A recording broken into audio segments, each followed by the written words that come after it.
We'll call to order the Subcommittee on Communications and Technology. And I want to welcome everyone here today and wish a very good morning to Chairman Wheeler and Commissioner Pai. Delighted to have you back before the subcommittee again this year. We appreciate the work you're doing at the FCC and look forward to your testimony and our opportunities to pursue some issues. At the risk of sounding a bit like a broken record, however, I continue to be concerned with the Commission's failure to adhere to sound regulatory process. For the nearly 5 years that I've had the opportunity to chair this subcommittee, as you all know, I've consistently pushed to make the FCC a better, more transparent agency. And yet it seems like the chasm between commissioners deepens over time.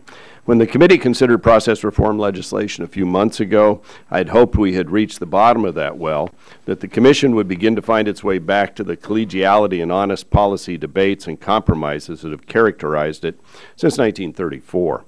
Unfortunately, that appears not to be the case. And if Commissioner Pai's testimony is any indications, things might actually be getting worse at the Commission, and that's disappointing to say the least. With all that's going on at the Commission and in the world of communications, we have much ground to cover in today's hearing, which likely will necessitate a second round of questioning. To get things started, let me highlight 5 areas of policy concern that I and some other members of this committee have. First, the auction. For a successful auction, we all know that the sellers and buyers need to fully understand and support the rules. Yet when it comes to the ban plan, questions and uncertainty still abound. Layered on top is growing concern regarding how the repack will work, including as it relates to the future of low-power television stations and translators. Now, it was never our intent that these diverse voices in the marketplace would get fully silenced. And then there are the issues of potential interference, which have come up, which, as we all know, when mishandled, can doom an auction, as has occurred in the past. Second, the FCC's action on the designated entity issue raises some concerns for many of us. While the FCC majority claims that its changes will strengthen the integrity of the program, a goal we all share, sadly, I'm afraid they simply replace one set of rules that were gamed with a new set yet to be gamed. The Commission's new rules remove the obligation to provide facilities-based service and permit leasing of 100% of the spectrum purchased. Now, that sets the stage for sophisticated spectrum arbitrageurs financed by taxpayer dollars to participate in the next spectrum auction, bringing nothing to the competitive market. Chairman's advocacy for this outcome is puzzling, given the assurances that the changes would protect the program from quote-unquote slick lawyers taking advantage of loopholes in the program to unjustly enrich their sophisticated clientele. Third, Telephone Consumer Protection Act. My colleague from New Mexico and I have had serious bipartisan discussions about the approach the FCC has taken as it relates to the fundamental nature of democracy in America and practical communications in a wireless age. Beyond that, members of this subcommittee are just beginning to hear from adversely affected users about the disruption this new ruling will have on a variety of companies and the consumers they try to serve. Fourth, expansion of the Lifeline program.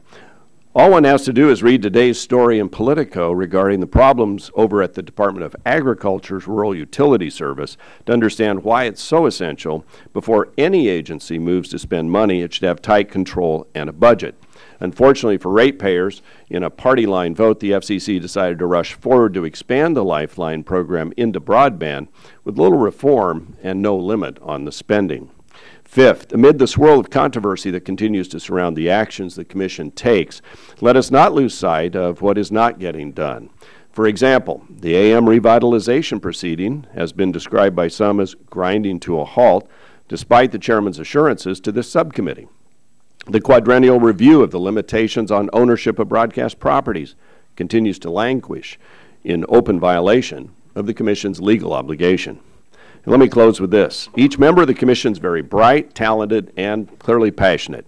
And yet, as evidenced by recent public comments of Commissioner O'Reilly and the testimony today of Commissioner Pai, it's clear that they believe the process at the FCC too often fails to include them in a meaningful and substantive way. And we hear similar complaints from stakeholders who feel ignored or shut out altogether. This is neither necessary nor helpful as the Commission and all of us in Congress try to work through the complicated issues in today's rapidly evolving communications world. And on a final note, on the good news side of things, at least if you have the background I have, I'm pleased to note that AT&T today announced that they are reached an agreement to allow FM chips in cell phones, making at least the second carrier to do so, and we hope that other carriers will follow suit. With that, I have used up my time and turn to the gentlelady from California. Thank you, Mr. Chairman, and good morning, Chairman Wheeler and Commissioner Pai. Welcome back to the committee. We're happy to see you, and as I said, we welcome you back. Today's hearing marks the Chairman's third appearance before our subcommittee in just over 4 months. In fact, the Congressional Research Service tells me that the Chairman's 8 appearances before Congress this year marks a new record. So congratulations, Mr. Chairman. Put that one up on your wall. In the past 14 years, no FCC chair has testified more times before Congress in a single calendar year, and of course we're only in the 7th month of 2015. It is our subcommittee's responsibility to conduct robust oversight, and in so doing, we should hear regularly from the chairman and his fellow commissioners. Responsible oversight includes a recognition that the FCC, and I think that we should be doing this. I mean, there are many things to raise that are legitimate, at least in the minds of those that raise them. But we should include a recognition that the FCC has undertaken an unprecedented series of steps to promote competition, enhance public safety, and ensure that consumers are protected against deceptive or misleading billing practices. Here are a few highlights of the Commission's work over the past year. Modernize the E-Ray program to increase the presence of Wi-Fi in classrooms and bolster higher capacity Internet connections to the anchor institutions in our communities across the country, our schools and our libraries. Raised a record $44.9 billion with a B dollars from the AWS-3 auction. Repealed the outdated and anti-consumer sports blackout rules, which for 4 decades, 40 years, prevented fans from watching games on television when they were not sold out. I think there are a lot of people in the country that are really thrilled about that. Launched a new consumer help center to streamline the complaint process and improve how consumers interact with the FCC. And at this point, Mr. Chairman, I'd like to ask unanimous consent to place into the record a really terrific article from Forbes entitled, "How the FCC Saved Me $1,800. If you haven't read it, everyone should. So I ask without objection. Thank you. Freed up 150 megahertz of spectrum in the 3.5 gigahertz band for mobile broadband. Established indoor location accuracy rules for wireless calls made to 911. That could be a life-saving step right there. Adopted bright line rules that prevent broadband providers from engaging in blocking, throttling, and paid prioritization. Levied a $100 million fine against a major telecommunications provider for misleading consumers about their unlimited data plans. Preempted state laws in Tennessee and North Carolina that prevented local communities from deploying broadband, which they want to do across the country. All of this and more in just 1 year. And there's much more ahead as the FCC prepares to undertake the world's first voluntary incentive auction and a technology transition to an all-IP world that preserves the core values of competition, public safety, and consumer protection.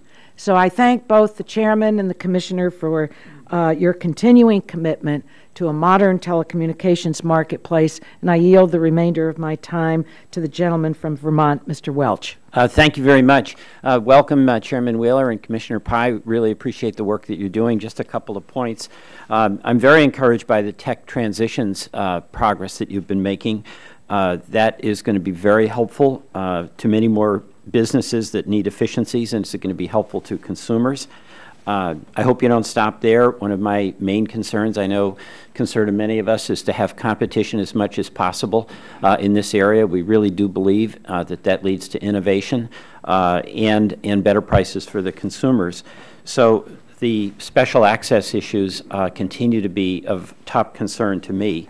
And then finally, I'd like to just remind you of the bipartisan rural working group that Mr. Latta and I have set up, because there's so many of us, even if we represent urban areas, that have rural districts that have special problems and oftentimes aren't the big markets.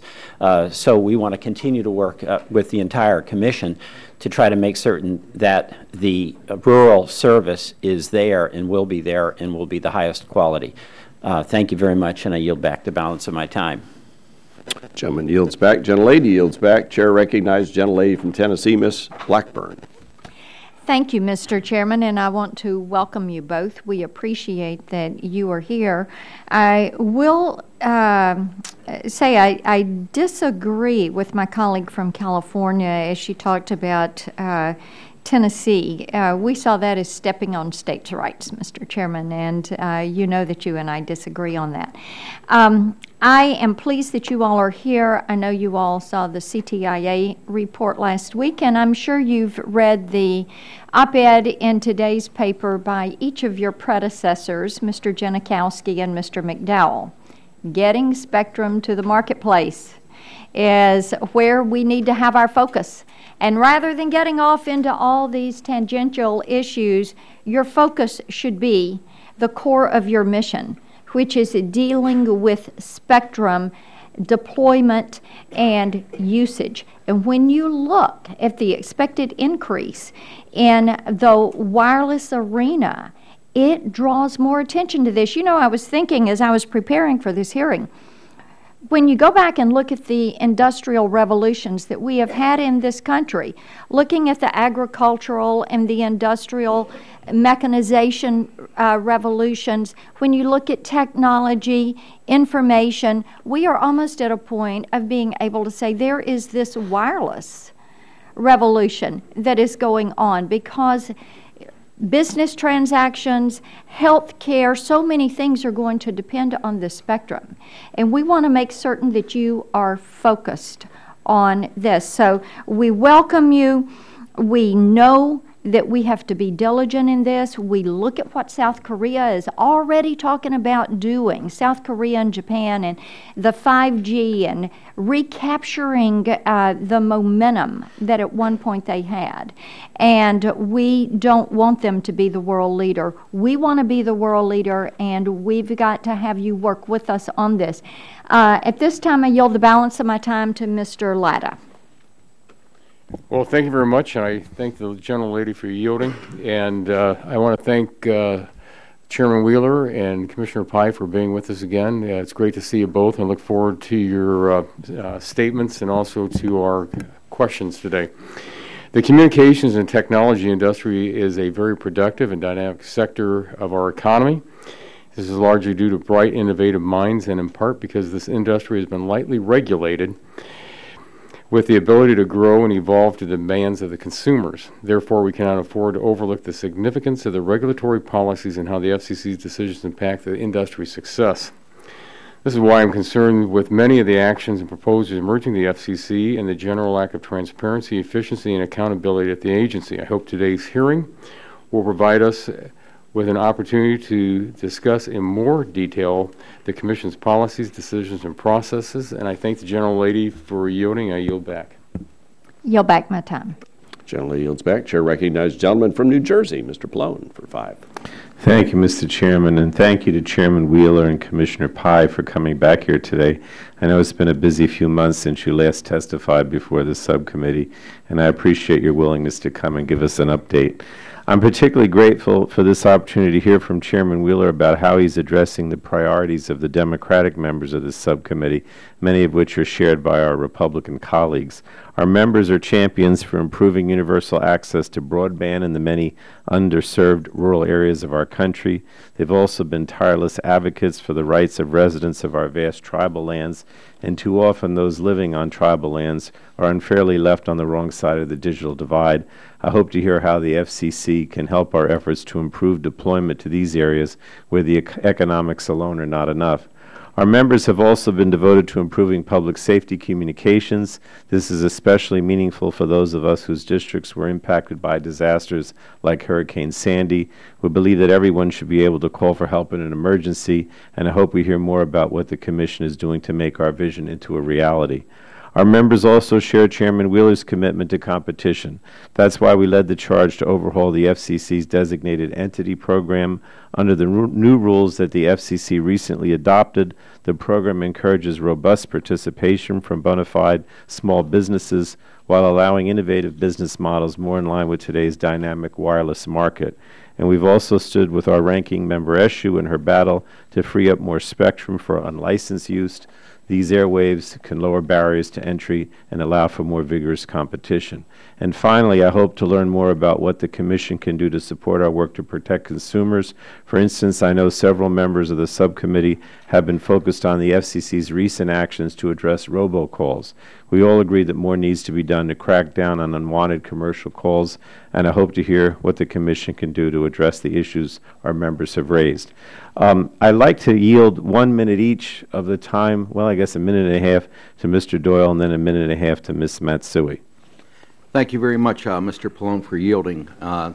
Thank you, Mr. Chairman, for holding this hearing, and to Commissioner Wheeler and Commissioner Pai, thank you both for being here today. Mr. Chairman, I'd like to recognize the accomplishments of the Commission and of this Chairman. Since Tom Wheeler took over as Chairman, the FCC has done much to advance our nation's telecommunications agenda, from establishing the FCC's Open Internet Order to keeping the incentive action on track, updating the Lifeline program for the Internet age, and meting out steep fines to telecommunication companies that abuse consumers. I also want to commend the Chairman for advancing a pro-competitive agenda, both in wireline and wireless service. The Commission's upcoming vote on tech transitions, its action on special access, and the establishment of the Spectrum Reserve and the incentive auction are all important steps towards preserving and promoting competition. Mr. Chairman, keep up the good work. Thank you, and I'll yield to our colleague, Ms. Matsui. Thank you very much for yielding to me. Welcome back, Chairman Wheeler and Commissioner Pai. It's great to see you again. I know you have a busy agenda, and I want to briefly highlight two priorities that I know we're all interested in. The first is making more spectrum available. Spectrum is our nation's invisible infrastructure of the 21st century. It's critical to keep our wireless economy growing. We need to talk about how to put more spectrum into the pipeline so we can continue to meet the demand. Congressman Guthrie and I have a bipartisan bill to create new incentives for federal users. We need to continue to explore these solutions. The second is making broadband access more affordable. Millions of Americans are still on the wrong side of the digital divide. The Lifeline program can and should help these Americans get and stay connected. I know the FCC has started work on these very important reforms, but we need to finish the job. I look forward to working with the whole Commission as we talk about these matters and hopefully make progress on this, and I yield back the balance of my time. Thank you. Gentlelady yields back. The gentleman yields back. And I think all time has now expired. So now we'll go to our two distinguished witnesses, Chairman of the Federal Communications Commission, Mr. Wheeler. We're delighted to have you back. Apparently, we're really delighted because we have you a lot, and that's a good thing. And so we welcome you and Commissioner Pai. But Mr. Wheeler, why don't you go ahead and lead off?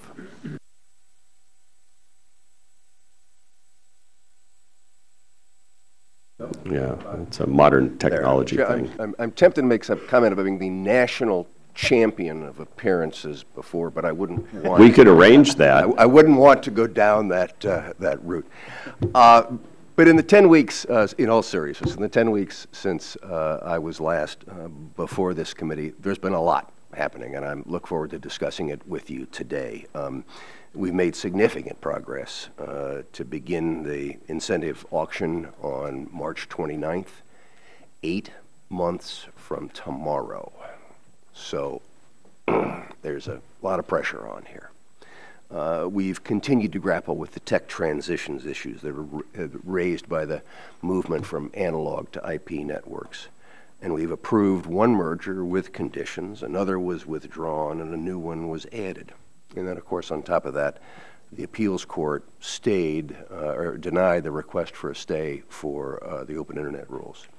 But one issue which frankly caught me by surprise was that which was raised by a letter signed by every member of this subcommittee having to do with local number portability. And I wanted to report directly to you on that. Our rules require that local number portability be ubiquitous. But it looks as though the manner in which the industry has set up the system does not fulfill that requirement. And I appreciate this committee bringing this to our attention. Implementation of the rule apparently requires that a mobile carrier have a presence in the home market of the ported phone number before the transition can occur. And this is something, of course, that's not possible for smaller regional carriers. So the effect of this is that if I were to move from Washington to a market served by a carrier not in Washington and to choose that carrier in a competitive choice process, I couldn't port my number. That's contrary to our rules, and I've asked that it be fixed. Yesterday, I wrote the 4 major carriers, as well as their trade associations, asking that they identify a solution and report back within 60 days. I believe the carriers are in the best position to fix this, and I look forward to their response. But I do want to say to this committee, after raising this issue in unanimity, that if this approach doesn't fix it with dispatch, we'll have to find other approaches that do. But I really appreciate the way that this committee called that to our attention, because we had not seen that previously. On another matter frequently raised by the committee, I'm pleased to report that the FCC has completed an exchange of letters with the Telecommunications Agency of Mexico, IFT, to harmonize TV and wireless spectrum on both sides of the border. Mexico is in the midst of its DTV transition, and we, as you know, are heading into an incentive auction and relocation of broadcast and mobile licenses. Where on the spectrum Mexico places its DTV licenses could therefore affect us and our U.S. licenses, and where we place our licenses could affect, affect them. But thanks to the hard work of the International Bureau and the Spectrum Auction Task Force, and the good faith negotiations of the Mexican IFT, this major hurdle has been vaulted. And I want to especially thank my counterpart in Mexico, Chairman Contreras Saldivar, and his commissioners for their leadership on this matter. To the north, we have been making similarly productive progress with our friends the Canadians. I believe that once we have a decision next week on incentive auction procedures, that we'll be able to conclude that coordination as well. And finally, we've had frequent discussions with this committee about the open internet rule. Now that the D.C. Circuit has put it on an expedited track for judicial review, we're only 6 months or so away from that ruling, which I know we all have been waiting for. So thank you, Mr. Chairman, Ranking Member. I look forward to discussing these and any other issues you may want to raise. Thank you, Chairman. Appreciate the update. We'll now go to Commissioner Pai. We're delighted to have you before the subcommittee again, and please go ahead with your testimony. Thank you, Mr. Chairman. Chairman Walden, Ranking Member Eshoo, members of the subcommittee. Thank you for inviting me to testify. This hearing comes at a critical time. The FCC is making judgments that will shape the communications landscape for years to come. I'll start with the broadcast incentive auction. The FCC is empowered to conduct this auction because of your bipartisan efforts. It's therefore disappointing that this proceeding has been run in a partisan manner. Time and again, Commissioner Mike O'Reilly and I have offered common sense ideas for improving auction rules and procedures. Often, we receive no response at all. When we do receive a response, it's almost always no. Fortunately, it isn't too late to change course. Broadcasters, wireless carriers, and unlicensed advocates all agree that the Commission's current ban plan is seriously flawed. I stand ready to work with these stakeholders and my fellow commissioners to do what Congress did when it passed the landmark incentive auction legislation: compromise to find a consensus solution. Here, specifically, is what we should focus on. The proposed band plan allows for too much variability and would put too many broadcast stations in the wireless portion of the 600 megahertz band. This will both impair spectrum that will be sold in the forward auction and cause interference between broadcast and wireless services. In my view, the Commission should try to minimize band plan variability. If broadcast stations must be placed in the wireless portion of the band, they should go in the uplink spectrum, not the downlink or the duplex gap. And in order to reach a compromise, we also need to make more information public. Right now, stakeholders and commissioners alike are essentially being asked to take on faith that unless we adopt every aspect of the Commission's proposals, the incentive auction will end in an apocalyptic failure. But I prefer the Reagan approach: trust but verify. Next, I'd like to discuss the FCC's Designated Entity, or DE program, which has been plagued with abuse. Even though the program is supposed to help small businesses, large corporations routinely try to game the system. And that's why I was disappointed when the FCC recently voted to make it easier for big companies to profit from the program. We were promised FCC action to close loopholes that could be exploited by slick lawyers. Instead, the Commission reopened loopholes that it had closed on a bipartisan basis years ago, loopholes through which a minimally competent attorney could drive a truck. Specifically, the FCC paved the way for DEs to obtain a 35% discount on auction spectrum and then turn around and immediately lease 100% of it to a large incumbent carrier. Now, at the time, we were told that opening up new loopholes in our DE rules was a, quote, attack on economic inequality. But this assertion is baffling. For let's be clear, those who will profit from these new DE loopholes are speculators who are already firmly ensconced in the famed 1%. Case in point, under the new rules, Donald Trump would be allowed to own most of a DE, get a taxpayer-funded discount on spectrum, and then lease all of that spectrum to AT&T or Verizon. So, during the Commission's deliberations, I made simple proposals to prevent this kind of abuse of the DE program. For example, I proposed that anyone making over $55 million a year should be prohibited from owning a DE and getting taxpayer-funded benefits. Unfortunately, the majority rejected this and other common-sense reforms. Shifting gears, when it comes to broadband, as Congressman Welch pointed out, too many rural areas are being left behind. Specifically, we are failing areas served by small telecommunications carriers. That's because of a quirk of regulatory history. Our rules governing these carriers give universal service support only to companies that offer telephone service, not standalone broadband service. That's why I put forward earlier this month a specific plan for correcting this historical accident. My plan is based on the principles set forth in a May letter by 115 members of the House of Representatives, led by Congressman Kevin Cramer. This group urged the FCC to adopt an immediate, targeted solution to the standalone broadband problem, and to implement a much simpler and straightforward plan for rate of return carriers than was adopted for price cap carriers. I humbly submit that's exactly what my plan does. It implements a single page of rule changes to existing universal service regulations to solve the standalone broadband problem. These simple amendments would let rural consumers choose broadband as a standalone service. They would give carriers the assurance they need to increase broadband deployment.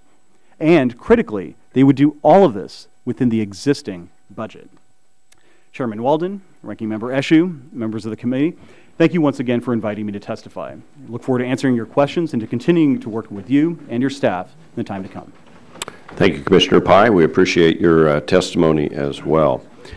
Chairman Wheeler, as you know, LPTV and translators play an important role in providing important information and programming to consumers and businesses, and especially when it comes to the translators serving difficult-to-reach terrain in rural communities. What do you plan to do to minimize the impacts of repacking on LPTV and translators and help ensure that their important programming continues to reach viewers?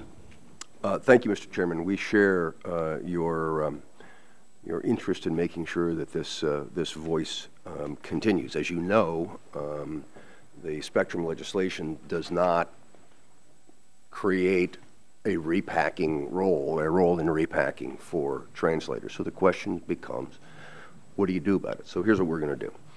One, there are channels. We're going to help them find channels if they get displaced as a part of the auction. Okay.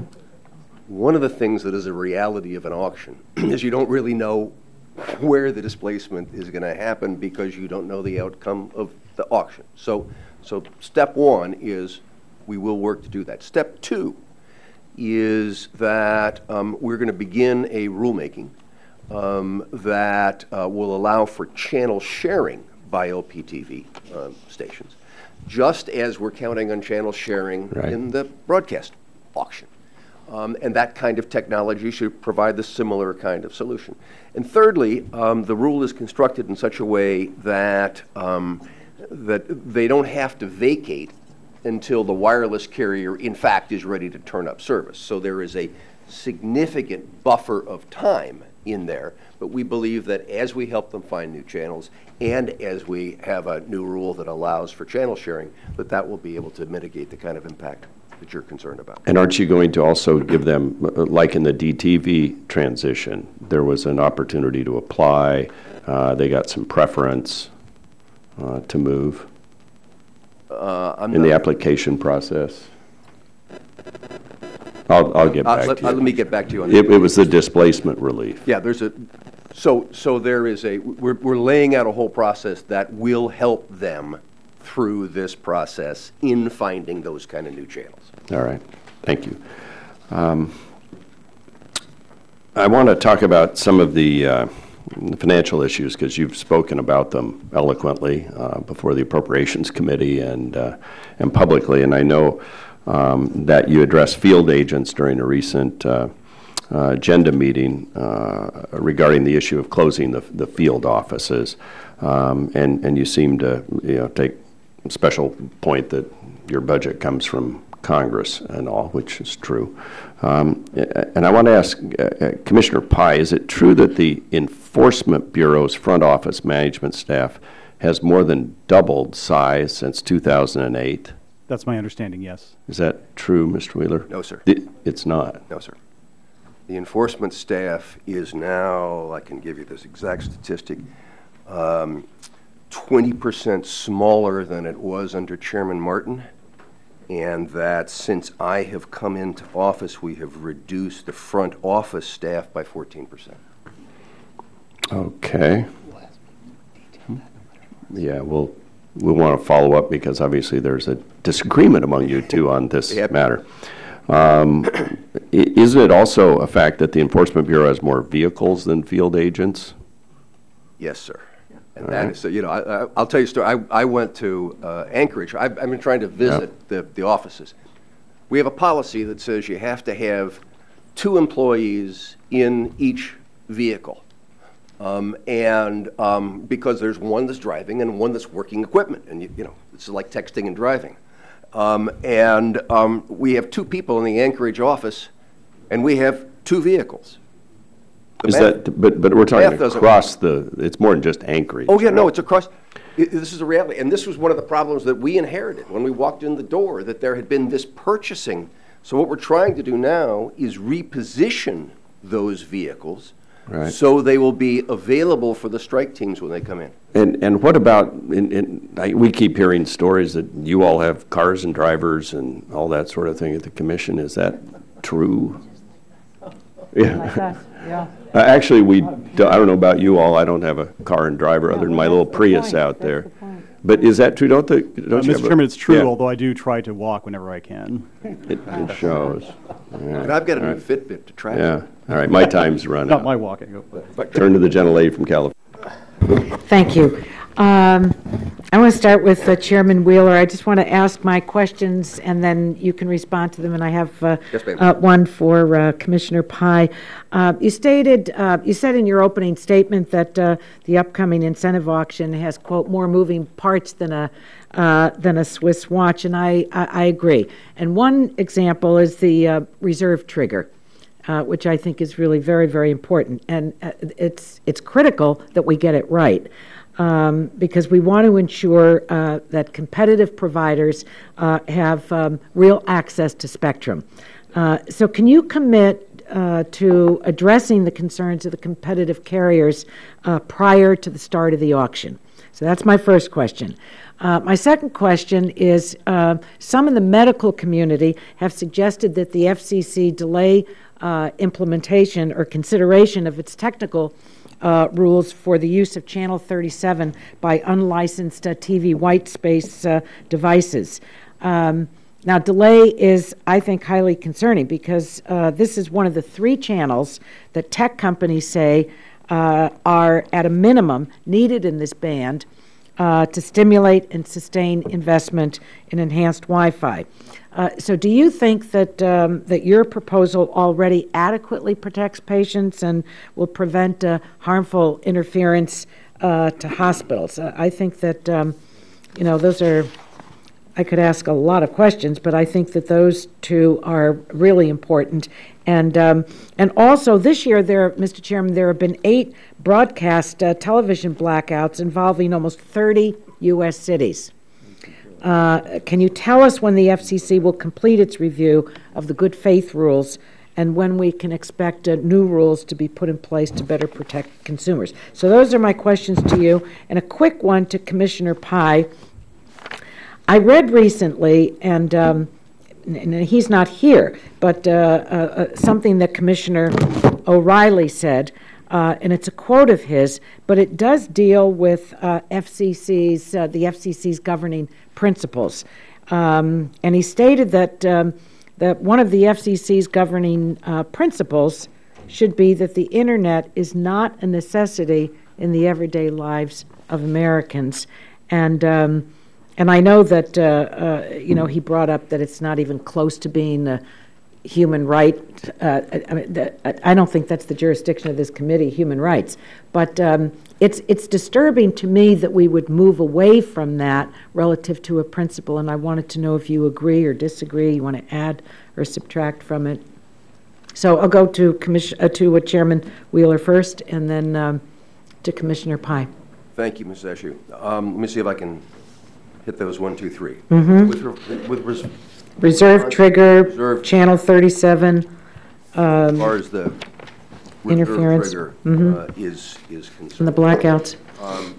What we have tried to do is to make sure that there is reserve spectrum available. It's never before done. As Mr. Welch and others have pointed out, it's an important component of delivering service to rural areas. The question then becomes, after you do that, do you want to create rules that allow people to withdraw from the auction early and not have to pay as much as if an auction had been ongoing? And that's what is being requested. That is not what is currently in our proposal. That we don't think that there should be a quick out. I've got what I want. Let me stop the bidding right now for the reserve spectrum. Secondly, insofar as your Channel 37 and medical devices, we have changed in our upcoming order. We have changed from 180 meters to 380 meters the distance that an unlicensed device will be allowed close to these facilities that are using Channel 37. That number was arrived at as a result of some studies that were done by the medical telemetry folks. And so that's how that number, why that number was increased. There's a fail-safe in here, however, and that is that, as you know, that all unlicensed spectrum has to go through a coordination process that involves a database where you get permission to use it, if you will, by knowing that there's nobody there. If that 380 meters is insufficient in a particular area because of some rare equipment they've got or whatever, that database can be adjusted to say, nope, you can't do it here. So I think that what we have done in regard to medical equipment is twofold. One, to expand the absolute blackout area, and two, then to have in there a flexible system that will reflect what reality is and shut down if there is a situation that would cause interference. In regard to your third question regarding TV blackouts and good faith negotiations, we intend to have an NPRM out by September the 4th, as this committee has told us to do on that topic, and to be discussing exactly what are the full set of issues that should be involved in good faith. Mm-hmm.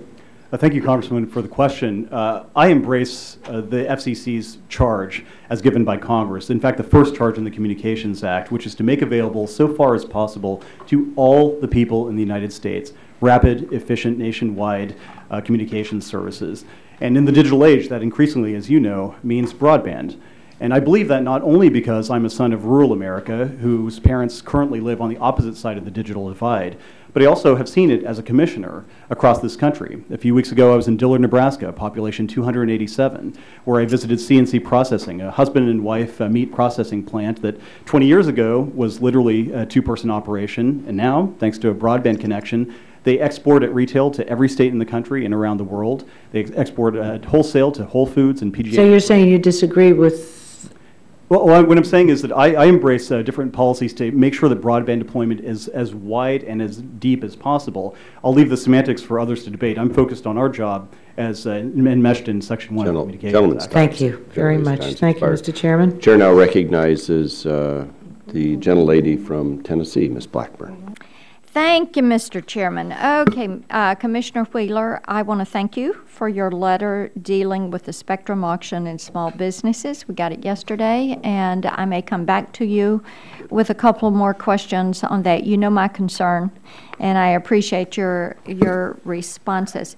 All right, I think we can all agree that we are for a successful spectrum auction. Everybody agree for that?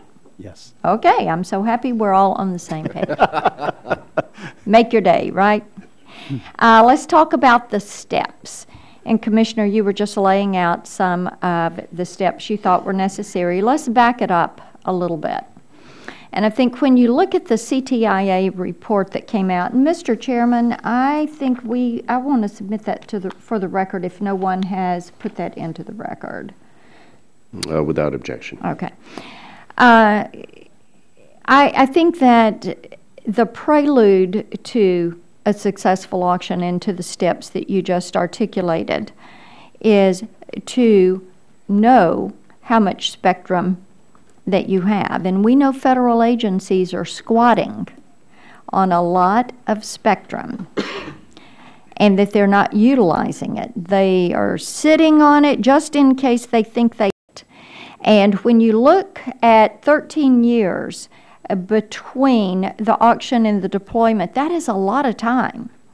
And you look at the increased usage that we're expecting, I think that it is dangerous to, first of all, not inventory and know exactly what you've got.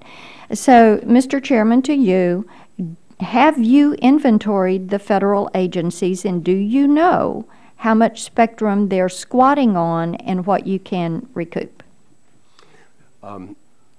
First of all, Ms. Blackburn, I'd like to identify with exactly what you're talking about. We share the same goals. I'm so excited that we agree on something. Well, this is a good day. Violent agreement as well. Good. When I was president of CTIA, I happened to be the guy that negotiated the first deal with the government to repurpose Defense Department spectrum.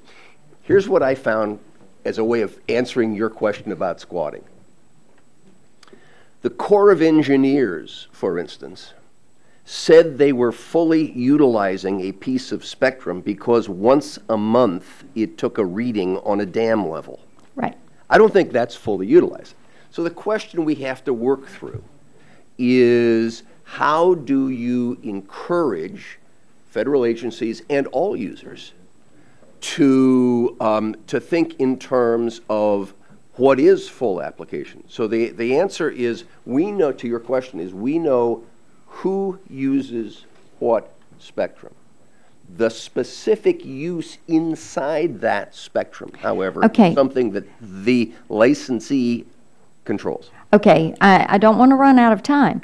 Now, if you know who has how much spectrum, have you put this into one report? Mr. Pye, Commissioner Pye, have you seen a report that says this is how much that is out there? Could you quantify a number?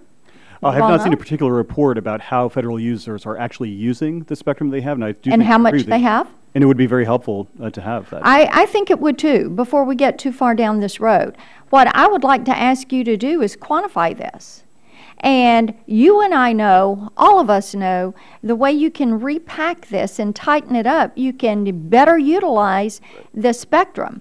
But these federal agencies, yeah, I got to tell you, we've just done an IG report on wasteful spending and not following what the IG has asked them to do, looking at 4 years of these IG reports.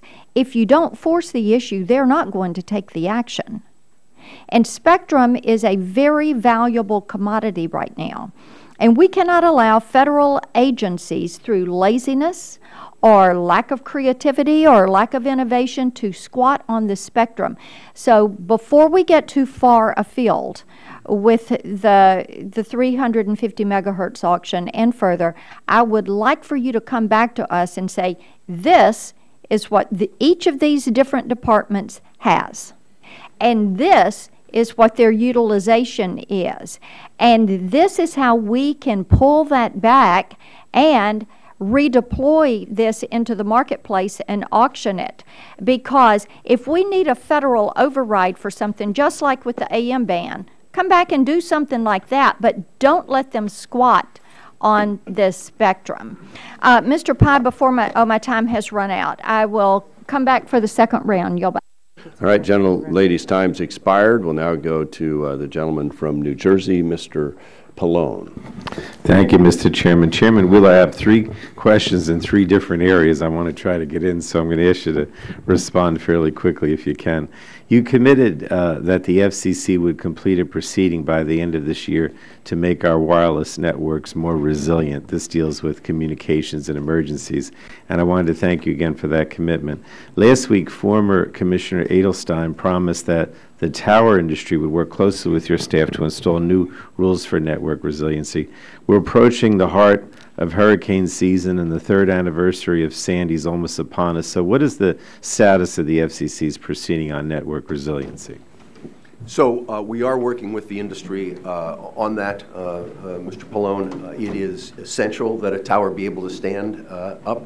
I think we probably also have to address the backup power issue, because if you don't, if the tower is standing but there's no juice to it, it's not worth anything. So these all fit together into a total package, and I'd be happy to do a more detailed response on that if you would like. Okay. If you do have something you could update us with now through the chairman, I would like to maybe have a written response if we could. Without objection. All right. Thank you. Then the second question is with regard to designated entities. In my opening statement, I mentioned I support your recent decision to modify the FCC's designated entity rules. And since the rules have passed, however, I've heard criticism that just as the FCC closed some loopholes, it opened others. So how do you respond to those critics that question these decisions? Well, I think that we have tightened up the rules substantially. And we'll be happy to discuss the specific ways in which we have done that. The key thing is also, if you take a look at, and I've got to be real careful at how I talk about this because it is a pending proceeding, but if you look at what is currently on the record with regard to the DEs and their relationship with DISH, in the AWS-3 auction, we used a totality of circumstances test that had never been applied before to say we don't think that that's a good idea at a staff level. That's coming to the commission. So again, I have to rule on that, so I won't go any further. But the fact of the matter is that we then took that totality of the circumstances and put it into the DE rules in this rewrite that we just did. And so I think that we have shown that there is a total picture you have to look at, 1, and 2, that we have the whatever it takes to step up and blow the whistle and say, that's not right. Okay.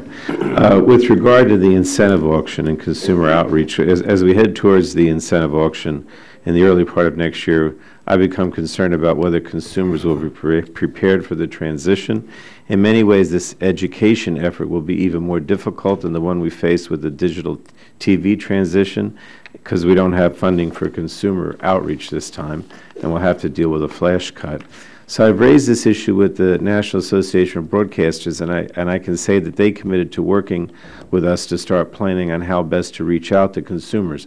My question is, can you commit to working with us and the broadcasters to devise a comprehensive plan to ensure that consumers will know what they need to do to continue to watch over-the-air TV? Yes, sir. Okay. You've actually answered all this in 4 minutes, so I will yield back the balance of Well my done. time. Chairman now recognizes gentleman from Texas, Mr. Barton, up next. Thank you, Mr. Chairman, and thank you and the ranking member for this hearing. Thank our two commissioners, the chairman and Commissioner Pay, for being here.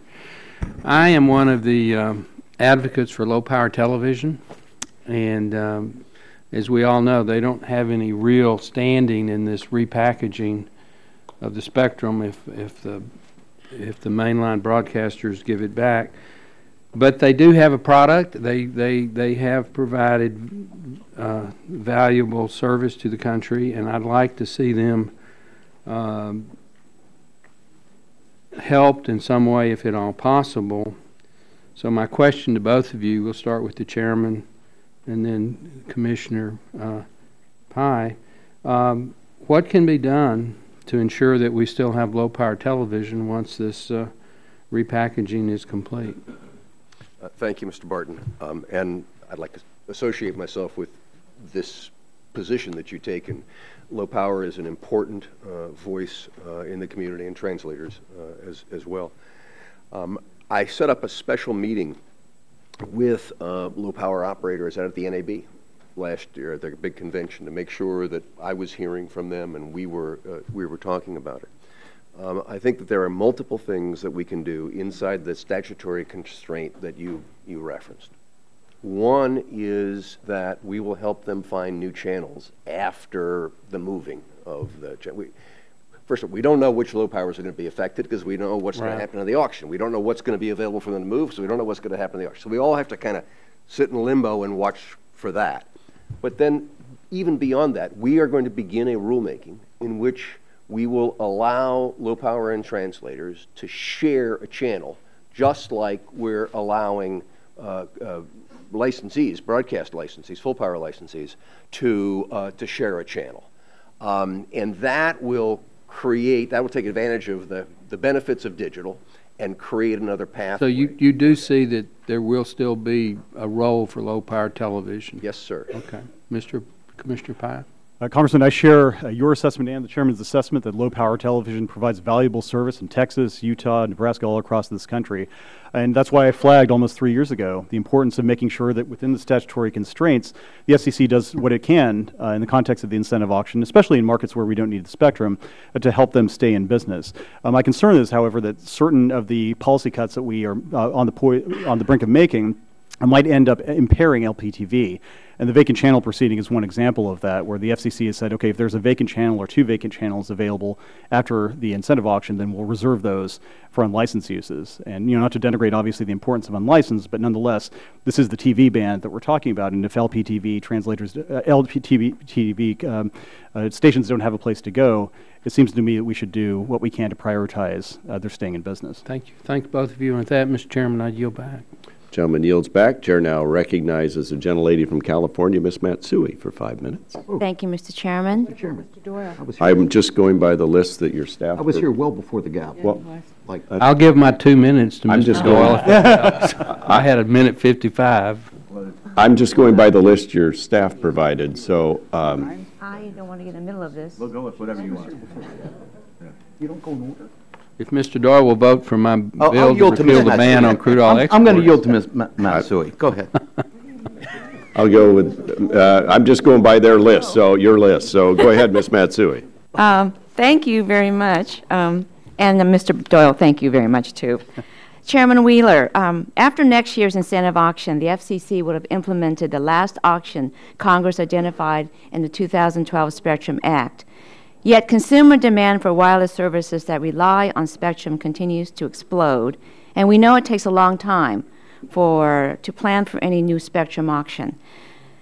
Mr. Chairman, do you agree that we need to create a spectrum pipeline for the next decade? Yes, ma'am. Okay. Now, what do you think are the first steps for the policymakers to consider? Well, I think that you and Mr. Guthrie have pointed a way towards that by providing some congressional oversight and encouragement in the process. As Ms. Blackburn indicated, clearly the FCC has a role to say, okay, where are the current allocations? But it then goes to the executive branch to determine the allocation within the specific executive agencies and to answer those questions. I would look forward to working with, and we do have a good working relationship with NTIA and to try and address these issues. And I think that this is something that both NTIA and the FCC can work together on. But I also need to be really candid and say that the kind of leadership that you and Mr. Guthrie are showing, that this committee has shown in keeping the spotlight on, in keeping the pressure on, is essential to paying attention to things downtown. Well, we intend to keep the spotlight on, so thank you. Congress tasked the FCC with balancing many priorities in the upcoming incentive auction, unleashing new spectrum for licensed mobile broadband, protecting consumer access to local broadcasting, and creating new opportunities for unlicensed spectrum use. If done right, the FCC can ensure that the incentive auction clears a significant amount of beachfront spectrum needed to fuel our wireless economy while protecting over-the-air broadcasting and preserving the chance for unlicensed innovation. I know a lot of concerns have been raised, and that the FCC is scheduled to make some key decisions at your August meeting. Chairman Wheeler, what is the FCC doing to make sure stakeholders can feel confident in the incentive auction? Well, thank you, Congresswoman. You know, the challenge of the incentive auction is it's like a very complex crossword puzzle, except for the fact that there's no picture on the front of the box. Okay? Yeah. And so what we have been trying to do is to make sure that of all the parties that are interested, that they can walk away with a solution. It may not be what they have come in and asked for. But as a person who used to also go in and ask the FCC to do things my way on spectrum auctions, I know it doesn't always have to be that way, but you need to make sure that, for instance, as Ms. Eshu and I discussed for medical devices, that you have an answer there, that you have an answer for wireless mics, that you have an answer for unlicensed spectrum. And all of these have to balance out. And I believe that the item that we're bringing forward contains that kind of balance. Would I like to tweak it here or tweak it there? Certainly. But you push here and something busts over here. So I think that the spectrum auction team, headed by Gary Epstein and Howard Simons, have done an excellent job in wading through all of this. Okay. I'm going to ask you too, are we on track to see the incentive auction successfully completed next year in a way that preserves the goals that Congress intended? Yes, ma'am. Good. Okay, I'm a longtime advocate for modernization of the Lifeline program. Broadband is a necessity, whether it's applying for a job, growing a small business, or parents helping their kids with homework. And I applaud the FCC for starting a rulemaking earlier this year to bring Lifeline into the 21st century. Mr. Chairman, what are the next steps for Lifeline reform? I hope that we will have a rulemaking to follow up on the notice of proposal rulemaking as soon as comments and reply comments are closed and we can sift through them and move forward. But I think that, and let me address an issue that Commissioner Pai was dealing with a moment ago. Broadband is the information pathway of the 21st century. And to deny access to that is to deny access to the 21st century. Right. And I think we need to have policies that make sure that everyone in America has access to that essential pathway of the 21st century. I agree with you. Thank you very much, and I yield back. Gentlelady's time's expired and yields back. Chair now recognizes the Vice Chair of the subcommittee. Gentleman from Ohio, Mr. Latta. Thank you very much, Mr. Chairman. And again, gentlemen, thanks for being here. Commissioner Pai, if I could start my questions with you. We all know that consumers are offered an array of video choices today, and new internet-delivered options are also complemented by the growing use of consumer apps to watch traditional TV on mobile devices. As a result, it seems that more online entertainment options such as Netflix and other over-the-top providers have transformed the marketplace. Let me ask these couple of questions. With that said, Commissioner, what is your assessment of the video marketplace, and can you remember a time when consumers have had so much choice in that market? Congressman, thanks for the question. I can't think of a time when consumers of video services have ever had it better. Having grown up in the era of 3 broadcast stations and no satellite and no cable, I can tell you that now, when I can power up Crackle on my laptop at wherever I want on whatever device I want, it's really a benefit. And I think that's part of the reason why I came out a couple of weeks ago and I said that I don't think that the FCC needs to regulate so-called over-the-top video. And that's consistent with what the Digital Media Association, which represents Apple, Amazon, Pandora, Sony, YouTube, and others, said just last week. This is not a marketplace that's failed. It's thriving, and let's leave well enough alone. So, in your opinion, then that's what's driving the innovation? Absolutely. And that's one of the great things about the broadband revolution is that all these business models are thriving because everyone can deliver these services over the internet. Okay, let me follow up with this. Should the government be out there picking winners and losers in this space, or trying to impose new technology mandates to potentially slow that innovation and limit that choice?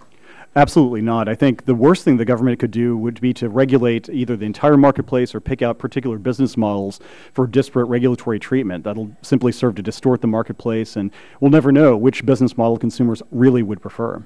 Well, thank you. Turning to you, Mr. Chairman, if I may, my district, Northwest West Central Ohio, and you're kind of familiar with it in your days back in Ohio.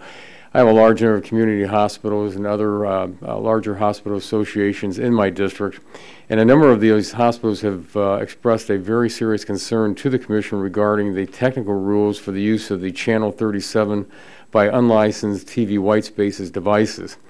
It has already been decided that Channel 37 will be available for use by unlicensed devices and part of the incentive auction proceedings. However, technical rules that provide or protect wireless medical telemetry service WMTS systems also allow for the safe use of the TV white spaces devices that have not been mutually agreed upon. Let me ask you, do you agree that because wireless devices could cause harmful interference to hospital operations and jeopardize patient safety, is vitally important that all parties have the opportunity to work cooperatively to reach a consensus industry agreement on this issue before the Commission considers it in the August open meeting? So I agree that there is a technological challenge that we have to make sure that we deal with. And I believe that we have a belts and suspenders approach to that. The belt is to say that 380 meters from such a site is a no-go zone, which is essentially tripling of where we were before in response to what the WMTS folks have said in some of the trials they've run up in Minnesota. But the suspenders are also that the database, that is the coordination database that must be used for unlicensed purposes, if there is a problem in Northern Ohio, in a particular area, that information gets fed into the database, and that then becomes a no-fly zone. And so what we've put in place is hard rock and flexibility that is going to deliver the kind of security that I think that both you and we are looking for. But do you think they have then enough time to make sure they get that information to the Commission before your August meeting? Do you think there's enough time? Because here we are on, what is today? The 27th of July, or 28th, that we're right at that point. So they have just submitted to us additional information from these field tests, and it was based upon that we altered what our proposal is. This is not an issue that hasn't been being dealt with since you passed the Spectrum Act. I mean, this is something that has been going on for multiple years. Their tests were really helpful in that regard. That's why we tried to make sure that we harmonize with the kinds of things that they've discovered in those tests and provide the flexibility to move in and do something if, in fact, there is an aberration. I mean, this kind of goes to Ms. Blackburn's point about sharing. This is the whole reality about sharing, that we want to create a structure that says that you can deal with the aberrations. And this committee told us in statute to do that. And that was a wise decision on your part, and we're following through on that. Well, thank you. Mr. Chairman, if I may, I'd like to submit for the record a statement from the American Hospital Association. Without objection. Thank you. Chair now recognizes the gentleman from Vermont. Oh, just kidding.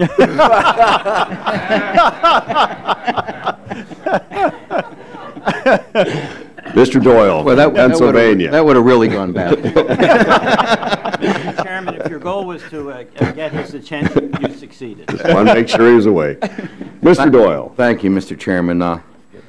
Gentlemen, welcome. Commissioner Pai was just listening to your opening statement where you were lamenting how you and Commissioner O'Reilly have all these wonderful ideas that are met with either no response or no. And I just want you to know, we on the Democratic side, we're feeling your pain. It's called being in the minority. So, yeah, we know. With the gentleman, not on that we know point, that but field. just for a second, we've been informed by the folks that do the streaming. Mr. Wheeler, if you could pull that microphone closer. Yes. In the internet age, they're not able to hear you quite as well. So. And thank you, Ms. We feel your pain. I just want you to know. Chairman Will, I have questions for you. I know, like me, you're a strong advocate for a competitive telecommunications marketplace, and you've been a great advocate in moving these long-stalled issues forward. I have a number of questions and concerns about the special access proceeding. First, I'm concerned that the window for moving forward on special access reform is narrowing, particularly with this latest extension of the comment window. Additionally, I've heard that the FCC still hasn't made the data from the special access data request available to the stakeholders. With the comment deadline looming, when will the stakeholders be able to access this data in order to make fully informed comments for the proceeding? Thank you, Mr. Doyle. I don't know the specific date. We will announce a specific date. I can't free-form it here, but obviously there have been multiple challenges with special access that start with the collection of data that was thwarted for years, and we were finally able to begin collecting that data. Insofar as we will make sure that that data is on the record, and on the record in a timely manner. And I share your interest in wanting to make sure that we have an opportunity to address the special access question, but it needs to be fact-based. Mm-hmm. I mean, can you give us any idea when you anticipate the Commission taking action on the proceeding? I mean, are we talking, is it going to be in my lifetime? Sir, I hope it is while I am chairman, and that is a shorter period than your lifetime. Let me ask you another thing. Like a lot of people on this committee and our ranking member, Ms. Eshu, I also have concerns about the trigger for the spectrum reserve in the incentive auction. We've all been working hard to ensure that this auction will enhance competition for wireless broadband and that consumers will reap the benefits of lower prices and greater innovation. To that end, what is the Commission doing to address the concerns that many of us have about the reserve trigger, particularly in regard to the trigger coming into play so late in the auction? Well, the issue of, let me be sure which trigger you're talking about. Are you triggering the assignment round issue, or are you triggering the go ahead. Do you want to? No, the reserve. The reserve, the initial. So the question then becomes: are you going to cut back on the amount of bidding that goes on for reserve spectrum? And we have taken the position that you should not. That, first of all, the reserve has been created. That in itself is a huge step that there are a lot of people on this committee and on the commission disagree with. Then the question becomes, do you want the auction to function through the whole process, or do you want to truncate it for a quicker trigger for this spectrum while the other spectrum auction keeps going? And it seems to me that what that ends up doing is reducing participation in the auction. It probably reduces the prices people will pay, because it means that here in the reserve, you know, you stop while the bidding keeps going on up here in the unreserved. And I think an auction is something that proceeds to a conclusion, not an auction that gets terminated to favor one party or another. And so the establishment of the reserve is a huge point. I think now what we should not be doing is picking winners and losers inside that reserve. Thank you, Mr. Chairman. I'll yield back. Gentleman yields back. Chair now recognizes the gentleman from Illinois, Mr. Shimkus, for 5. Thank you, Mr. Chairman. Welcome. You both agree that to facilitate rural broadband deployment really is going to take USF reform. Is that correct? Would you? Yes, sir. And we both Commissioner agree on Pai? Yes, sir. And Commissioner Pai, in your opening statement, you mentioned some principles. Can you restate those real quickly again for me? I caught a couple of them, but I didn't. So with respect to my rural broadband plan, it would be a twofold plan. First and foremost would be targeted changes to our universal service rules to allow essentially rate of return carriers to get universal service support for the costs that they incur for deploying broadband in rural areas. And so currently that support only extends to voice service. I would let them get that support if they offered broadband as a standalone service. Secondly, creating a voluntary path where rate of return carriers could, at their option, get into a similar Connect America fund that we have for price cap carriers. And obviously the so-called ACAM model in that regard isn't perfect, but nonetheless, if rate of return carriers find it to be preferable, they should be given a limited window to be able to do that. Thank you. Chairman Wheeler, these are all kind of rural, questions for rural service, so it's really appealing to the constituent. I represent about a third of the state of Illinois, so it's like a lot of the rural areas. So this is on this drop call issue still. I mean, I go to some of my either family-owned phone companies or the co-ops that I still have out there. And I think we've talked about it at the last couple of hearings that we've been with. And the intermediary carriers called the least cost routers. They seem to be the problem. Can you tell me how we're going to, because these companies, they get blamed. The call gets dropped. It's an intermediate carrier that's doing it, and it causes all sorts of problems. Thank you, Congressman. Yes, and you put your finger on it. It's the intermediate carrier, and it's the failure on the part of the major carriers to police their subcontractors, if you will. So we've done several things. First of all, there used to be a game that got played where they would give a false ring, to pretend the call was being completed when it really wasn't. We've got a rule in place saying that's out of business. Secondly, is that we've been enforcing this. Within the last few weeks, we fined Verizon $2 million and required them to do $3 million of additional improvements to stop this, because in 26 rural areas, they weren't paying attention to this, which is the heart of the problem. It's this going to what you call the intermediate carriers that they need to be paying attention to.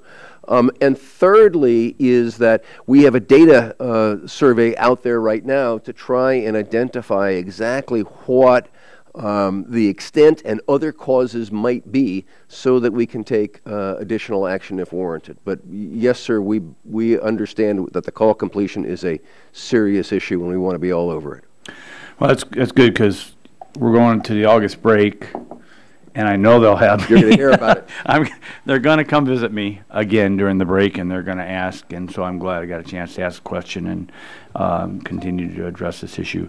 Last question, Commissioner Pai, when it comes to the IP transition and the ability to upgrade technologies, we kind of talked about that earlier, do all providers face a regulatory level playing field when it comes to making upgrades and provide their customers with the newest technologies? Congressman, I don't think they do. I think that some segments of the industry face no barrier to deciding to deploy next-generation infrastructure that connects people with digital opportunities. On the other hand, another segment faces antiquated rules that essentially require them to maintain the networks of yesterday, the copper-based TDM networks.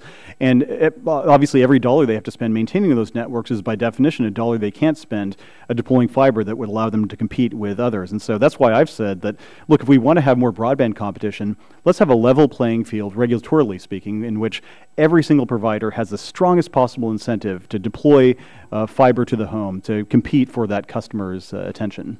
Great, and I'll just end on Chairman Wheeler. Thank you for your work on 911. I'm glad we talked prior, and I look forward to getting together with Ranking Member Eshoo to. Thank you, sir. Yeah, there's always work to be done in this Right. field, and Would you yield just I would. for Yep. 10 seconds?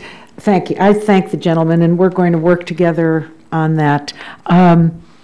How does the Responsive. commission come up with the amount of what a fine is going to be? I mean, in one case, it's 100 million. You just mentioned 2 million. You know, I mean, these are considerable sums. So how do you have a set of rules around that, or? For some kinds of issues, such as Lifeline, there is a schedule. For others, it is again, totality of the circumstances kind of a situation where you make a judgment call. And you're My the one that time's makes the expired. call? Yes, ma'am. Time's expired. Now go to the gentleman from Vermont. John. Mr. Welch for 5 minutes. Thank you very much. I thank both of you for joining us today. Chairman Wheeler, universal service, a really important issue, and I know that you've been implementing some reforms, and I'm asking you to tell us what's the status of that, and what are you doing to make sure at the FCC that public resources are being responsibly used? And actually, you can both answer that. Thank you, Congressman, because Commissioner Pai and I share the belief that he's been talking about here insofar as the dichotomy between narrowband and broadband, and that needs to be fixed. I think I go a little further in my approach than Commissioner Pai does. I have developed what I've now started calling the Walden Rule. Because, please. Because I read the other day that you said, Mr. Chairman, quote, that USF should spend money where no one else will spend. And that is a core principle. And as this committee has been telling us so often, you need to review what our rules are. Right. The fact that we're spending money to subsidize the telephone company around Disney World, just because we always have, doesn't make a lot of sense.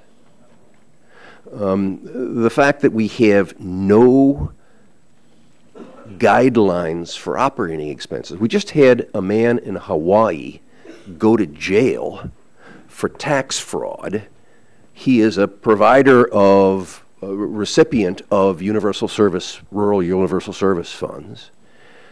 And it ended up that he was charging his family's education expenses to universal service, and the people were having to pay for it.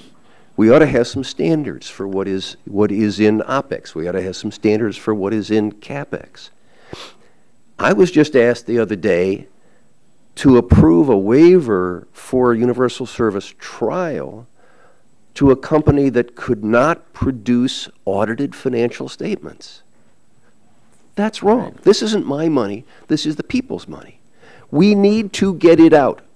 That's why Commissioner O'Reilly, Commissioner Clyburn, and I are working together on a bipartisan package of reforms for how we're going to deal with making sure that rate of return carriers have what Commissioner Pai, I think, has called a two-track solution, and that is that we have a model that deals with the new broadband realities, and then we have a review of what the standards ought to be for the old system. Great. And we're moving down that path. Let me hear a little bit from Commissioner Pai. Thank you. Thank you, Mr. Chairman. Congressman, I think you captured the sentiment perfectly in your opening remarks when you said that when it comes to broadband, rural service should be there and be high quality. And that's exactly why I have proposed this plan, to make sure that when it comes to rural Americans, we don't leave them on a so-called slow lane when it comes to broadband. We give them the exact same opportunity they would have whether they are in Montpelier or in New York City. And my concern, however, is that given the time frame that we have committed to, which is to get this done by the end of the year, I think it would be better to embrace the approach that Congressman Kramer and over 100 other members, including 20 members of this committee, embraced, which is to have a targeted solution to the standalone broadband problem. I completely agree with the chairman. There are abuses in the system that need to be corrected, and I stand willing and able to work with him and the other commissioners to change that. But we can't let the necessary and the perfect be the enemy of the good. Well, thank you very much. You know, the other thing, Lifeline, my view is that it's a really important program, but there is fraud, there is abuse. And one of the things that happens around here is that out of frustration, when there is fraud and abuse, sometimes we attack the very existence of the program rather than reform it. And I think where there's bipartisan agreement is that anything we can do to limit fraud and abuse, obviously we want to do. What's the progress on Lifeline?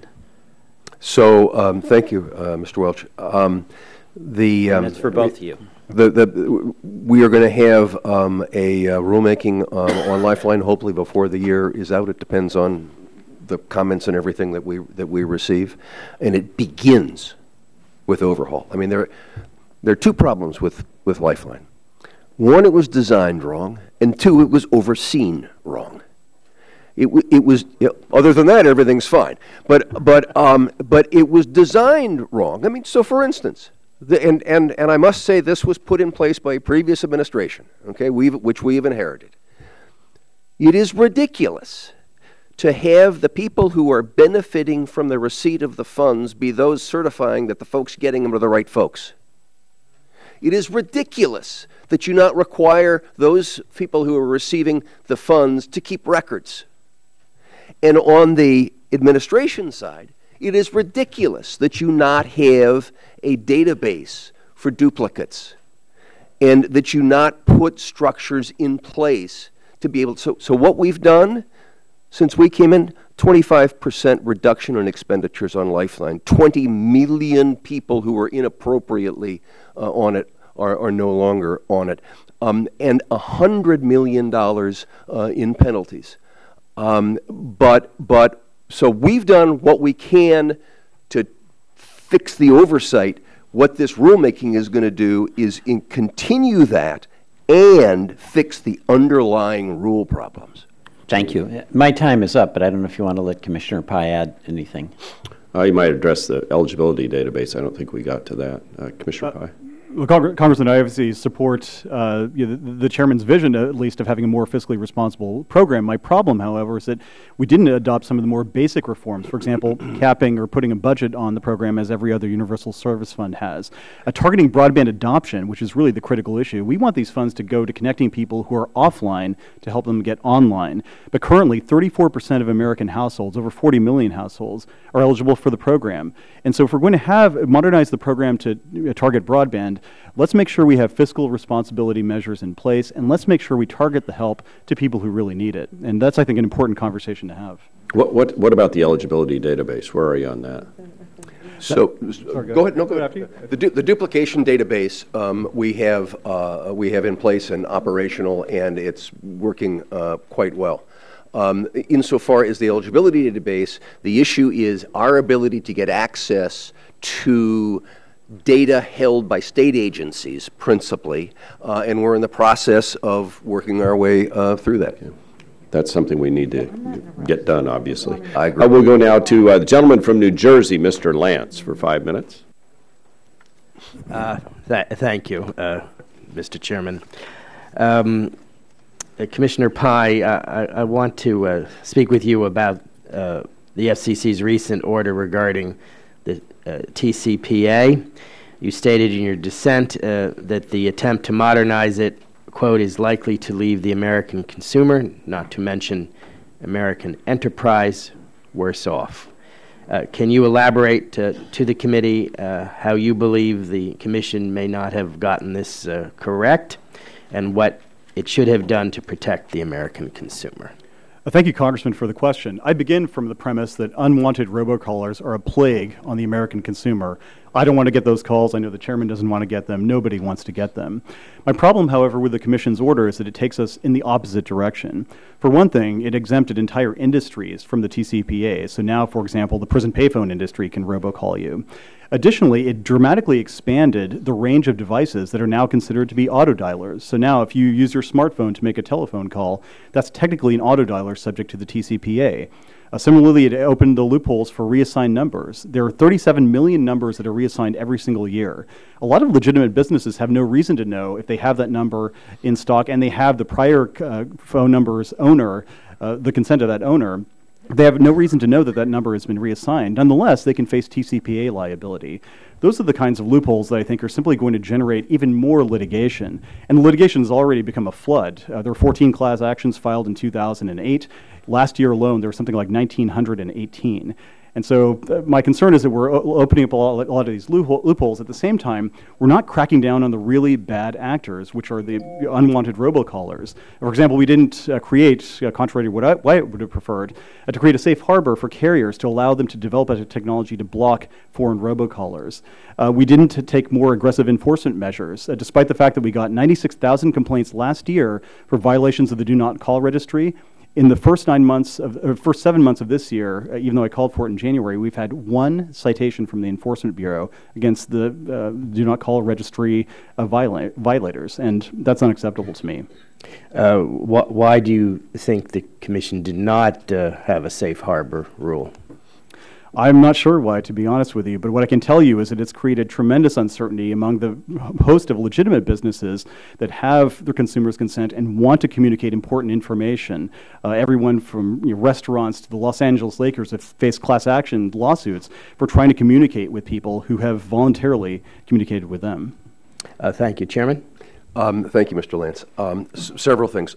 First of all, we wanted to make sure that, let me just go down Commissioner Pai's list, exemptions. We wanted to make sure that there were opportunities for, if your doctor or a hospital needs to do something because of a medical emergency, or your bank needs to contact you because of fraud or something like that, that there should be those kinds of exemptions in. They're not big loopholes. Secondly, on the question of you get to make one mistake and discover that the Lance phone has been transferred. You don't have to do this 3, 4, or hundreds of times as some people have. You can say, excuse me, this is not the number, and just provide notification. Thirdly, it was the Congress that created the private right of action, and that is something that is a decision that is out of our hands. But to your key point about the safe harbor and the carrier solution, specifically, we addressed that because the carriers were saying to us, we're afraid to offer blocking services that because you might charge us with blocking costs doing just that, which would be a violation of our rules. And so we amended the rules to say, no, that is not a violation. And we now have a workshop coming up where we're bringing the carriers and other affected parties in to sit down to say, okay, exactly how do you do it? Because how you handle a VoIP call is different from how you handle a TDM call. And how do you put those in place? But this is something that where we have said to the carriers, our rules now specifically allow you to block calls where you're requested by consumers. Please do. Thank you. Any rebuttal, Commissioner Pai? Congressman, I would simply point out that the safe harbor wasn't given enough granularity, and to say the least. And if a carrier is willing to trust an agency that's proven itself to be more than willing to fine a company up to $100 million for the violation of rules that don't exist, I would urge them not to rely on a safe harbor that doesn't provide much guidance at all. You're not encouraging folks not to block calls. Are we together on the fact that, yes, we want them to be blocking calls? On that we agree, which is precisely why I propose that the agency create a very detailed, specific guideline for how the safe harbor would operate. I don't want to send mixed messages and they say, oh no, we can't do it. Thank you. My time has expired, and thank you for the rebuttal, the sir rebuttal, the sir rebuttal, and the sir rebuttal. And feel free to call either one of us at home if you'd like to follow up. That's right. I've got a pre-recorded message we'll send you. I do think there are issues the committee will proceed to talk about on this issue, though, as it relates to democracy and delegation. Thank you, Mr. Chair. We'll go now to Mr. Loebsack, Iowa, for 5 minutes. Thank you, Mr. Chair. I really just want to come back to one issue that was already brought up, but and have you elaborate a little bit on that, Mr. Wheeler. But before I actually ask that specific question, I always just like to talk about rural broadband, as you might imagine, both of you, and just how important it is for places like Iowa, but not just places like Iowa, just all over the country. And I know we have bipartisan support to make sure that we have rules in place, make sure that we have programs in place, incentives in place to expand that broadband availability to so many folks around the country. We know it's an economic development issue. We know it's a health issue. When we talk about the spectrum, for example, issue for hospitals, making sure that, I heard from someone this morning about that, making sure that they have the broadband available and make sure that they can do what they need to do for their patients. We know it's important for education. I often talk about the University of Iowa, how they have a program where they offer AP classes, but it doesn't do any good in those rural areas if those folks cannot access what the University of Iowa offers. And we know that farmers, it's very, very important for farmers to be able to have access to broadband so they can make decisions, obviously, for planning and for their businesses in general, and on and on and on. I was in Centerville, Iowa for one of my 24 town hall meetings on broadband, small town, and there were 27 people at that meeting on a weekday afternoon at 2 o'clock in the afternoon, because it is just so absolutely critical for them to be able to have this broadband coverage. So really my question goes back to what I think was already mentioned. Earlier this year, 115 members, myself included, wrote to you, Mr. Wheeler, Chairman Wheeler, urging reform of the portion of the high-cost program that supports small rural broadband providers so that they could receive USF support for lines over which customers opted to purchase only broadband rather than traditional voice service, as is the current practice. The rural broadband industry submitted a data-only broadband reform plan to the FCC in 2013, but the FCC has not yet acted on this plan. Are there issues with the reform plan specifically proposed by the rural broadband industry that prevent the FCC from acting on it as proposed? And if you could just elaborate on that, I'd appreciate it. Thank you, Congressman. There are something like 114 different carriers in Iowa. I mean, you represent the poster child of the rural challenge for rate of return carriers, and it is outrageous that if you live in rural America, you're 30 times more likely not to be able to get broadband as if you live in an urban area. So there are two components. One is dealing with things through the price cap carriers, and we recently released what will be $10 billion over 6 years to 7 carriers to build their facilities. And I love seeing the headlines that pop up across the country that we get in our report that so-and-so carrier announces they're going to spend $27 million to bring broadband to this area as a result of our funds. Then we go to the rate of return carriers. The challenge with rate of return carrier and how we deal with it is that the program has been in place for so long, and the circumstances have changed over that period.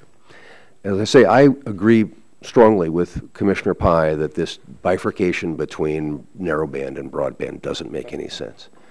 But we've got to do better than just slapping that Band-Aid on.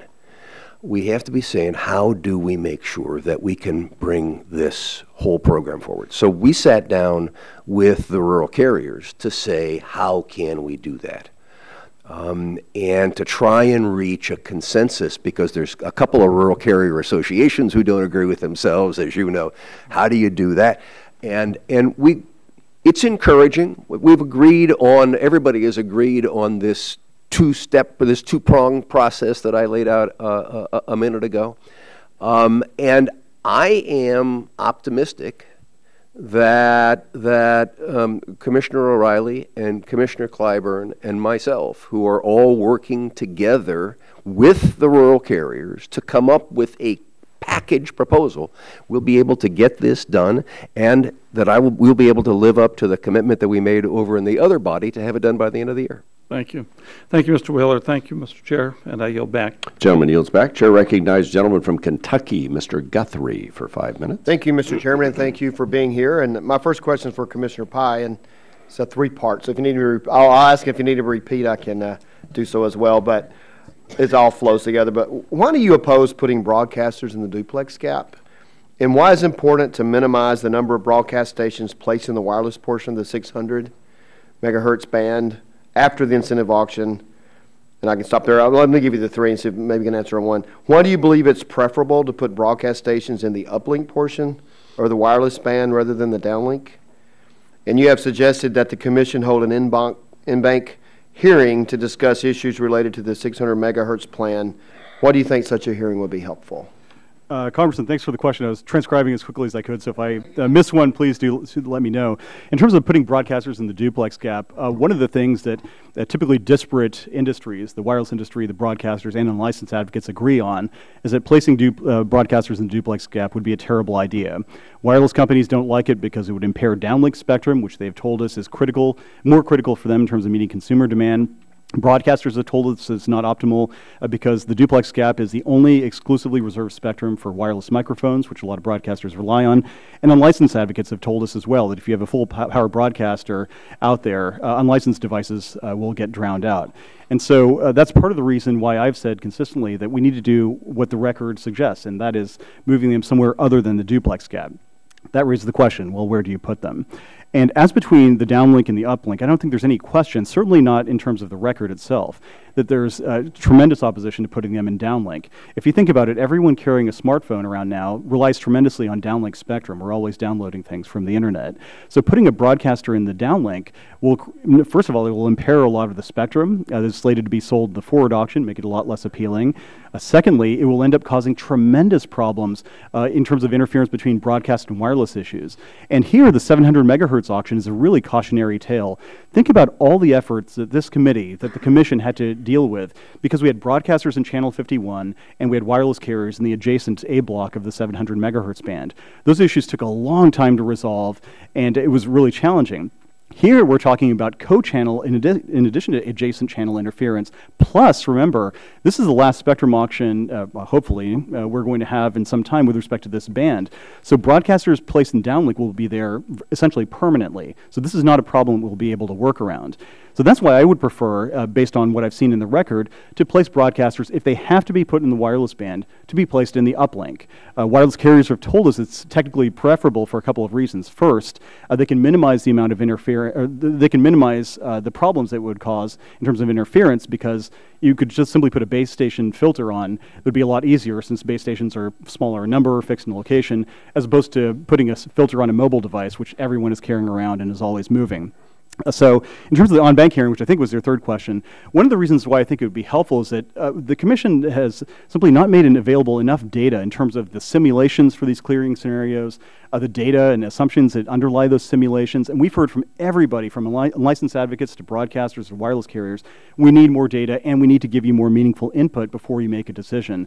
And so that's why I thought, let's just bring them all into a room, let's have everybody participate, and so then we, the commissioners, can have a fully informed discussion before we vote on August 6th or whenever it is, to make sure that the band plan is right. Congress only gave us one chance to get it right, and if we don't, then I'm afraid the cost could be substantial.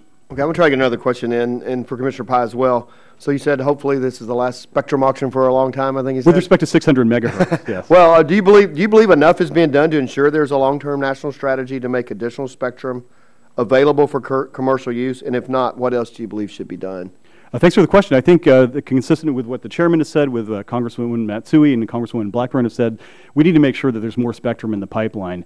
I look at the proliferation of broadband as a commissioner, as a consumer, and I think that's a great thing. I look at it as a commissioner, I wonder, how are we going to supply this spectrum that all these devices connected to the internet are going to need? And that's part of the reason why I've been so bullish about getting more licensed and unlicensed spectrum out there. You think congressional action is needed?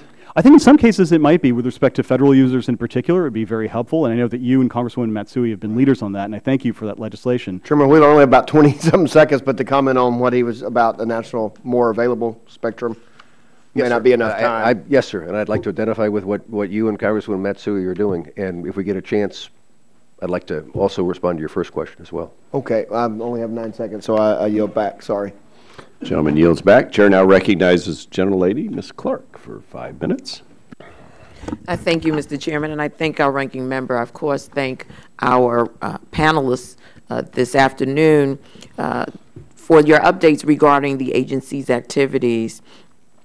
I have a few concerns that I'd like to have you address, and one of them worries me a bit, and it is what is not in your testimony. It's how the Commission will address continuing challenges in diversity and representation in the media and telecom industries.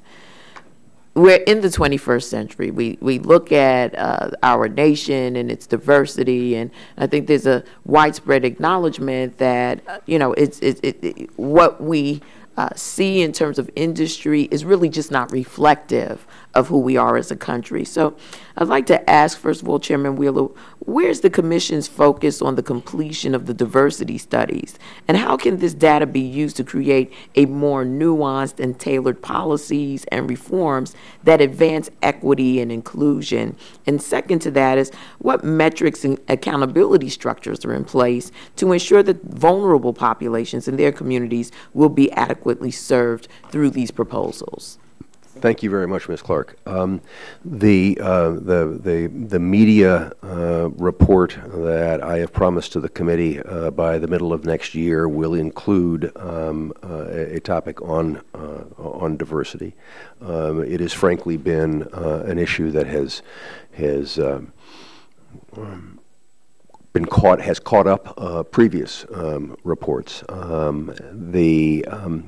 But I think that there is a couple of things we can take up. There is a substantial increase in the number of broadcast licensees since I became chairman, in large part, minority broadcast licensees, in large part because of what we did on the JSA rules. Because those rules were being used to keep opportunity away from minority entrepreneurs. And so I'm proud of that effort. Secondly is that I think we all have to recognize, as a point that Mr. Latta was raising previously, and the importance of how the television business is changing and the opportunity that is reflected by over-the-top providers. And there's been a difference up here on whether we ought to do what this committee did for direct broadcast satellite for over-the-top. And that is to say that you can't hold content back. You can't have various leverage points. Because I think over-the-top programming creates incredible new opportunities for minorities. And lastly, we've been talking a lot about the designated entity rules and the wireless auction. I feel strongly that what this Congress asked us to do was to be creating opportunities for minorities, women, and rural individuals to participate in wireless. And that's what we did in the DE rules, and that the suggestions that have been made by my colleagues on the Republican side actually would have limited the ability for real live DEs rather than hypothetical DEs to participate. So on the subject of DEs, and Mr. Pye, Commissioner Pye, excuse me, I'll have you respond as well. it appears that we've probably cracked the code of only one part of supporting small businesses gain access to capital to enable them to compete in the wireless industry. How can the Commission facilitate more secondary market transactions for DEs and other small businesses, especially those owned by women and minorities, with the private sector? Were you addressing that to Tim? So I think that we need to make sure that, again, the JSA rule was very helpful in that regard and has performed as expected. You know, we have made it clear that when broadcast licensees come in for transfers, and they are complying with the rule which says that they can't now have control of multiple licensees in a market, that we will look favorably upon them selling those assets to minority entrepreneurs. And in fact, that has been successful. Thank you, Chairman. Commissioner, I've run out of time, but hopefully we can get a response from you as well. Thank you. Right now, for the record, or whichever? Right for the record, because I'm going to keep moving forward, I think. Okay. Mr. Olson from Texas, you're recognized for 5 minutes. I thank the Chair and welcome Chairman Wheeler and Commissioner Pai. Since I've been on the Energy and Commerce Committee since 2011, consumer privacy has been a focus of my work for the people of Texas 22. In the 112th and 111th Congress, that work was done on the Commerce, Manufacturing, and Trade Subcommittee because they had jurisdiction over the FTC. But the FCC has grabbed that authority to regulate the broadband ISPs, taking that from the FTC, and now it's with the FCC. And now it's under this committee's jurisdiction. The good news is you haven't lost me. I'm still with you. But folks back home want to know why. What's the problem with the FTC and broadband ISPs that forced this change? In a matter of time, I'll give you, Chairman Wheeler, 1 minute, and you, Mr. Pai, 1 minute to respond to his comments. Chairman Wheeler, why was the change necessary? Thank you, Congressman. As you know, the FTC Act, writ large, says that it does not have jurisdiction over common telecommunications carriers, common carriers.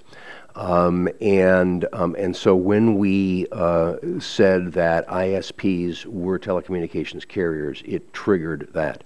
What your constituents should know, however, is that we work closely with the FTC, their jurisdiction insofar as edge providers, and whatever we do, which will be forthcoming in the next few months on our privacy proposals, we will do our best to harmonize so that there is a common set of concepts that govern privacy.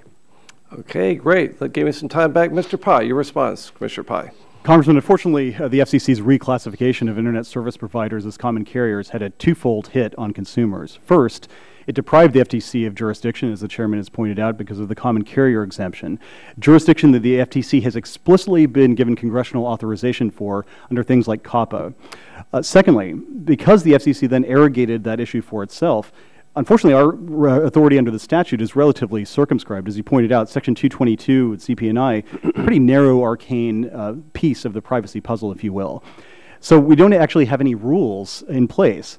And moreover, the guidance, so-called, that we've given out has been completely unhelpful. For example, in May of this year, our Enforcement Bureau put out a guidance with respect to privacy, and it said, and I quote, "The Enforcement Bureau intends that broadband providers should employ effective privacy protections in line with the core tenets of basic privacy protections."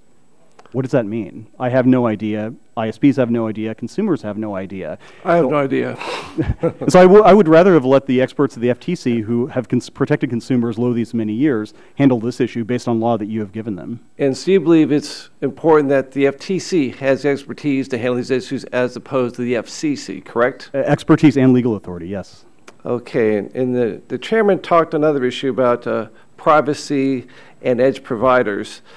Chairman Wheeler, a consumer interest group, filed a petition asking you to start a rulemaking to impose consumer privacy protections on edge providers. When are we going to see your response? Do you believe that edge providers should have a different standard of protection than ISPs? Thank you very much, Congressman. First of all, you know, the Commission has for decades been enforcing privacy under the CP&I rules on telecommunications carriers. So it's not as though we just fell into this patch. There is a long history of privacy protection for regarding telecommunications carriers. Insofar as extending our jurisdiction to the edge providers, I have said repeatedly that that is not our intention. I don't know when the specific response to that specific petition will be coming out. I'll be happy to get you a date. I don't know what the planning process on it is. Okay, thank you. Commissioner Pai, your response. I think this is part of the problem when the FCC crossed this Rubicon in February. If you believe, as the majority did at the time, that the internet is a virtuous cycle and you have internet service providers and edge providers interacting with one another to provide a better consumer experience, it would seem to follow logically then that if an edge provider is acting in an anti-competitive or anti-consumer way, then why shouldn't the FCC have the jurisdiction to extend those same rules to internet or to edge providers? And moreover, if you look at the Internet Conduct Standard, it's not clear to me a priori why the FCC should limit its focus on internet service providers. You could easily see a dominant edge provider engaging in anti-competitive conduct, and so that's part of the uncertainty that unfortunately the FCC opened up, and I hope we don't follow that to its logical conclusion. Well, thank you both. I yield back the balance of my time. Gentleman yields back the balance of his time. Chair recognizes the gentleman from Illinois, Mr. Rush, for 5 minutes. I want to thank you, Mr. Chairman, and I want to thank you and the ranking member for today's hearing. Mr. Chairman, Commissioner Pai, I welcome both of you to today's hearing. So good to see you once again. Mr. Chairman, I want to lift up one of the most troubling and egregious matters that is under the consideration of the FCC. And I am referring to the prison phone call rates. I understand that the FCC is poised to make a ruling on in-state phone rates for prison phone calls. That said, Mr. Chairman, we must stop this immoral practice of avaricious greed and unabashed exploitation of the poor, the very ones least able to afford this phone rate robbery. Additionally, Mr. Chairman, once and for all, we must do away with the practice of site commission kickbacks, and we must cap in-state phone rates. As you know, Mr. Chairman, the prison call industry is a multi-billion-dollar business. And if there's any doubt, I want to call your attention to a recent Huffington Post article entitled, quote, "Prisoners pay millions to call loved ones every year. Now, this company wants even more."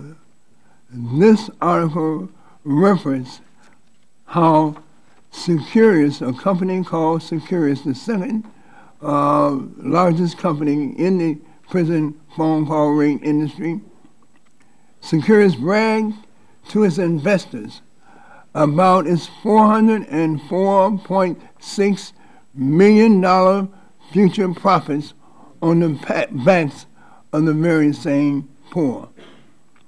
Mr. Chairman, as you know, I've been fighting this issue for over a decade, and it's now time for the FCC to take action and rein in these predatory practices by capping the rate at 5 cents per minute and eliminating all ancillary fees. But more importantly, Mr. Chairman, the FCC must also be a step ahead of these predatory companies that are right now trying to circumvent the laws by offering video phone calls at the same predatory rates that they offered for phone calls, telephone calls. Mr. Chairman, my question is, When will the FCC rule on this legalized telephonic terrorism? Thank you very much, Mr. Rush. I agree with you, this is a very serious issue, and you and I and people across America owe a huge debt of gratitude to Commissioner Clyburn, who took this issue, had been sitting on the desk of the FCC for 10 years since Martha Wright filed her first petition, and brought it forward so that there was a decision about interstate. But you know what happens is that whack-a-mole starts getting played here. And okay, we can't do it here, so we'll move it over here. Well, next month we have a decision on that, on intrastate, that we're doing next month. The point that you make about video phones is another legitimate point. I mean, the reality here is that what we're talking about is a monopoly that is granted to prisons to determine how people communicate. And like any monopoly, it ends up being exploitive. And the people who are hurt by that exploitation are the very people who rely on it. And I can assure you, sir, that Commissioner Clyburn keeps our feet to the fire on this, and that I am fully supportive of her efforts. That's good news, Mr. Chairman, and I'm just apathetic about this situation, and I don't know. Well, let me move on. If I have, my time is up. Time has expired. Yeah, I should tell you, we're going to do a second round of questions, so if you're here for that, there'll be more time. We'll now go to a gentleman from Florida, Mr. Bilirakis, for 5 minutes. Thank you, Mr. Chairman. I appreciate it. Thanks to both of you for showing up today, and thank you for your testimony. Chairman Wheeler, in March we discussed public safety interference complaint responses and a resulting quarterly report, which you thought was a good idea. I know you've provided some information. Have you posted what you provided the committee on the website so the public can see what's going on and what you're doing? Sure. You have? No, I'm saying, would we? Have you posted online? I can't answer that question specifically, sir. I'll get you the answer. Can you get that information to us as soon as possible? Yes, sir. Yeah. And if you haven't, I mean, can you post that online as soon as possible? I think that's a good point, sir. Okay, that's very good. Commissioner Pai, there's been a lot of attention and concern regarding the designated entity auction rules. Do you believe they are now correctly balanced? And if not, what should be done to fix them? Fortunately, Congressman, I don't think they are. In fact, the agency has moved in the opposite direction. My principle for this small business program is that it should benefit small businesses. But unfortunately, the agency, having loosened some of the restrictions that were imposed on a bipartisan basis several years ago, has now opened the door for large corporations to abuse the program and, ironically enough, squeeze out a lot of the small businesses, minorities, women, and others who need access to capital in order to provide facilities-based service. And we saw that in the most recent AWS-3 auction, where small carriers tried to compete, but they weren't able to because a deep-pocketed Fortune 500 corporation used shell companies to prevent them from bidding. And that's part of the reason why I proposed what I thought were pretty common-sense reforms. If you're making in the upper 8 figures, you don't need a taxpayer-funded discount in order to participate in a spectrum auction. If you're a genuine small business with less than $15 million of revenue, you don't need more than $50 million of taxpayer-funded bidding credits in order to get spectrum at an auction. If you're a genuine business, you should be able to provide facilities-based service, not simply flip your spectrum to a large incumbent corporation the minute the auction is over. Unfortunately, fell one vote short on all of those proposals, which would, I submit, have restored faith, public faith in the small business program. Thank you. Chairman Wheeler, in the open internet order, you committed to take steps to prevent increases in pole attachment rates that might result from reclassifying broadband. What steps have you taken since the order to prevent such increases, and what additional steps are expected? Thank you, Congressman. There is a proceeding underway to do that we started in the last, what was it, 6 weeks, 8 weeks, somewhere around like that. It's designed to make sure that there is parity between telecommunication service and cable service attachment fees. Okay, again, can you continue to update us on this? Yes, sir. Appreciate it very much. All right, Mr. Chairman, I yield back. Okay. Yeah. So now we'll go to, let's see, Mr. Johnson is next. Thank for you, 5 minutes. Thank you, Mr. Chairman. Chairman Wheeler, in a recent response to questions for the record as to whether you think stakeholders who cannot afford to have regulatory lawyers or lobbyists in Washington, D.C. should also have the same access that other stakeholders have, you made a point that the Commission does not have funding for routine field hearings and similar activities. Yet your emissary, Ms. Sohn, has been routinely traveling to various events. In fact, it seems that both you and Ms. Sohn have been wheels up quite frequently in your travels. So let me pose the question this way. Given that you apparently have a robust travel budget, isn't the real issue how you elect to spend the money? Thank you, Congressman. I think the people who I keep turning down saying, no, I'm not going to come talk, would probably disagree, and my travel is significantly less than other members of the Commission. But your point is a well taken point, and that is that decisions get made. There is a travel budget that each commissioner has. And that is for his or her discretion. There is not. Okay, well, you've answered my question. It really is up to your discretion on how you spend the money. So, could you let us know, for the record, how much the FCC has spent on travel in FY 2013, 14, and 15 so far? Could you get that back? By commissioner? Yeah. Yes. Sure. Okay, great. I'd like to see that.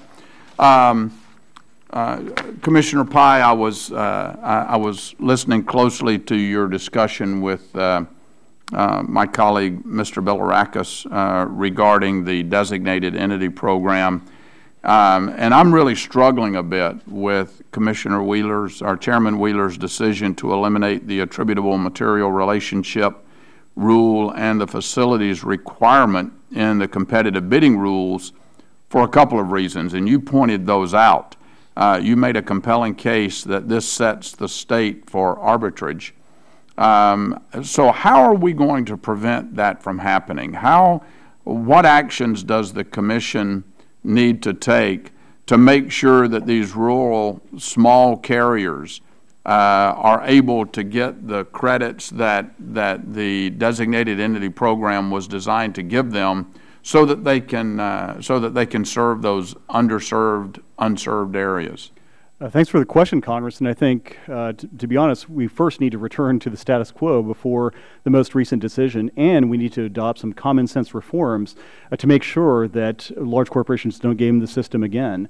And to be sure, the order did take some of these measures, prohibiting a single corporation from using multiple bidders in the same market in the same auction. But that's low-hanging fruit that's already prohibited by the criminal antitrust laws. I'm talking about genuine reforms of the DE program to make sure that the people who need the help, the people who want to serve folks in Ohio or Kansas, can be able to do that. And I've enunciated some of those reforms, limiting the amount of bidding credits people can get, making sure that large DEs can't own a majority, large companies can't own a majority of a DE, making sure that we preserve that AMR, as it's known, so that people don't end up flipping all over the spectrum to the entrenched incumbents.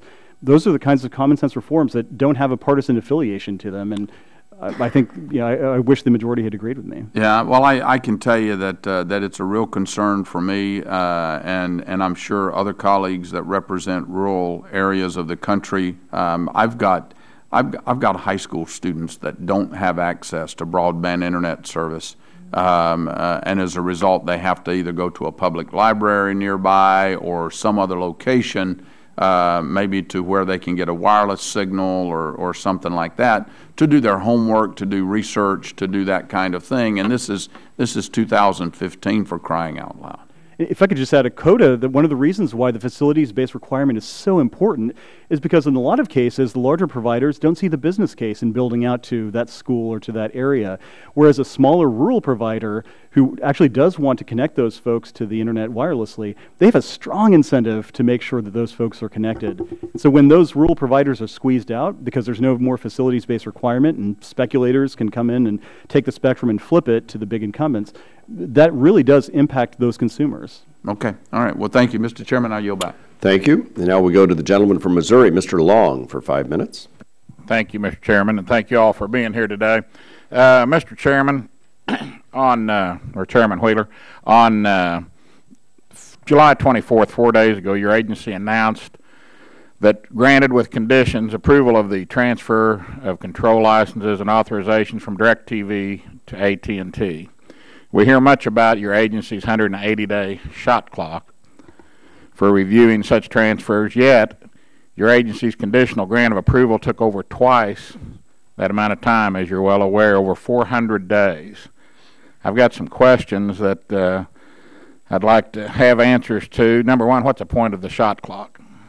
Well, the shot clock is aspirational to begin with, but it is something that we try to manage to. The difficulty in this particular situation was that we were hung up by a court proceeding and a court decision that itself took as long as the shot clock. And so we had that specifically dealt with the kind of information that we could have on the public record, and we had to get through that before we could get to the decision. Well, on the 170th day of the 180-day shot clock, your agency stopped it for 3 months. Because of the court decision. That was the same thing you're talking about, the court decision. So the reality here is that and there is right now pending before Commissioner Pai and me. Have you voted on it yet? I mean, that's not a setup question. I don't know the answer to it. So voted on what? I'm sorry? On the protective order. I just saw it yesterday. So. Okay. So we have put out an order for to outline how you protect confidential information so that we can be in compliance with the court, so that this will not happen again. And the absence of that was what held up this proceeding. Okay. Commissioner Pai, same question to you. Do you have the same opinion on why the shot clock was stopped at the 170th day, or what the benefit of the shot clock is? Congressman, I do have a different view. The agency inflicted a wound on itself, which is why the court had to intervene. The court didn't simply out of whole cloth decide to participate in this proceeding. What happened was, in the context of that transaction and another transaction, the agency decided to try to get all kinds of confidential information from programmers and without any kind of due process. And so the programmers naturally sued. I urged the agency to try to reach a settlement because this information wasn't really necessary to resolution of the issues in the transaction. And a unanimous D.C. Circuit Court of Appeals agreed with me, calling the FCC's decision an unexplained and substantial departure from previous policy. And miraculously, even though they remanded it and told the FCC, look, here's the roadmap you need to follow if you want this information, despite having said the information was critical, ultimately the agency didn't even seek it or rely on it in making the decision. So that's why I've said, look, the shot clock needs to be more than aspirational. It needs to be a rule. Just as there's 24 seconds in the NBA, there should be 180 days, period, for the FCC, with extensions for extenuating circumstances. But nonetheless, we need to give both the public and the parties a lot of certainty as to how the FCC is going to do it. Okay, let me move on. I've got another question here for Chairman Wheeler. 3 days prior to your agency's conditional grant of approval of the transfer, control of license and authorizations from DirecTV to AT&T, the Department of Justice announced that after an extensive investigation, it concluded that the combination of AT&T's land-based internet and video business with DirecTV's satellite-based video business does not pose a significant risk to competition. Although the Justice Department closed its investigation without imposing any conditions on the transaction, your agency announced that it was imposing a number of conditions to address potential harms presented by the combination of AT&T and DirecTV, despite the Justice Department's view that the combination of the two video businesses did not pose a significant risk to competition. What significant risks to competition did your agency identify that the Justice Department apparently missed? Thank you, Congressman. And we worked closely with the Justice Department on this, and I don't think that there was a sliver of light between us. The reality, how can you say that? Because we have a different test. You have a what? We have a different test. They have an antitrust test that they face. We have a public interest test that we are supposed to measure by. So we have actually two different standards that we measure to. And what was happening here was that in about 25% of the area of AT&T service area, DirecTV was a competitor to AT&T for video service. And so eliminating that competition, the question became, does that create an incentive then to eliminate broadband competition as well? So what we required was that AT&T expand its broadband coverage, which increased competition for broadband by a significant amount and created an opportunity for those video providers not to have to go through a decreasing choke point. You just want to see if I was paying attention. Insofar as we've got a red light on our backboard. My 5-minute shot clock has expired, so I will be back for round two. Good.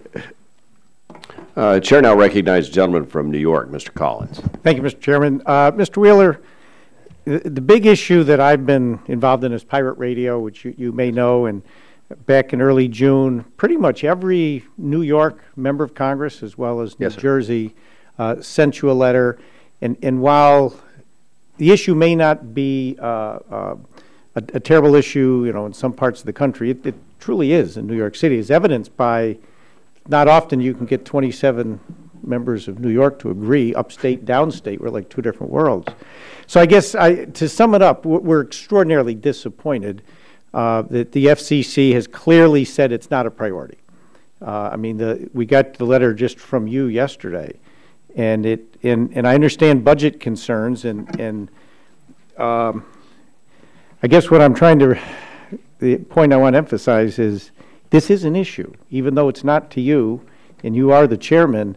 We really don't appreciate you saying that, as you put in here, the time and expense of pursuing these cases present particular difficulties in the current flat budget environment where the Commission's staffing is at its lowest point in 30 years. Overtime is less available, so accordingly we must prioritize our work based on existing resources and harm to the public. Thus, matters posing an imminent threat to public safety or directly harming large numbers of consumers must take precedence over other matters such as pirate radio. So, I understand what you're saying, but, what is the size of your budget? Congressman, that letter and those particular words, which I wrote, were not designed to say that this is a low priority, but designed to say that first issue is public safety. Pirate radio has to exist inside that, and I believe that we have been very aggressive. So during my chairmanship, we've had 200 private radio enforcements. In the last year, we've had 100 alone. How many in New York? I don't know the exact number, but I would say 90%, maybe not 80% of those. And so what we've done is, and Commissioner O'Reilly, when he was meeting with the New York broadcasters, really focused on that, and he helped us focus on that. So we formed an interagency working group, task force, to work with the NAB and the New York broadcasters on this issue to make sure. So you had that meeting, and the fourth point on that that came out was basically that you need more folks in your local enforcement office. I think that point number 4 of that hearing was additional FCC enforcement options. That was that was one of the things that they. But in another hearing, we talked about how you've been reducing the local field offices and pulling those folks back to headquarters. And some of us would presume that's to be ready to enforce Title II, which we can disagree on as well.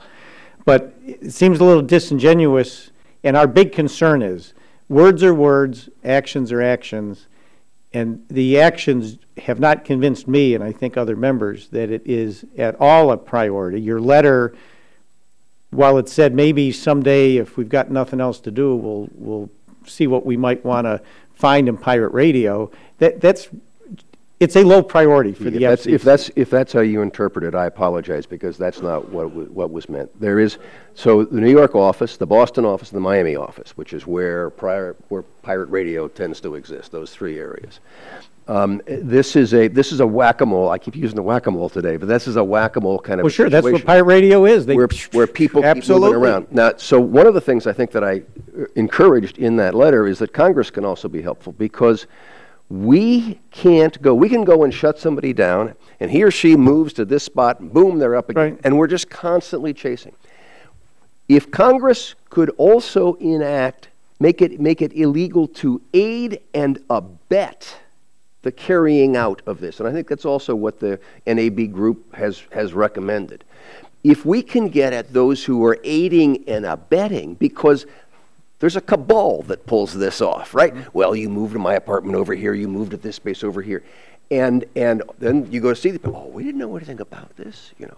And so there is a totality of the package here. I mean, 200 enforcements. We have a task force working on it. We could use some additional authority so we could have some teeth. I'm about out of time, so two things. One is, maybe this is a rhetorical question, but I'll ask it. There's been suggestions that the FCC has actually directed field offices to step down and back away from enforcement. Any truth in that? I have heard that suggestion. Right. I have not. So I'm going to put it right out here. I have heard that suggestion. I have not seen that command. And it did not come from you? Did not come from me.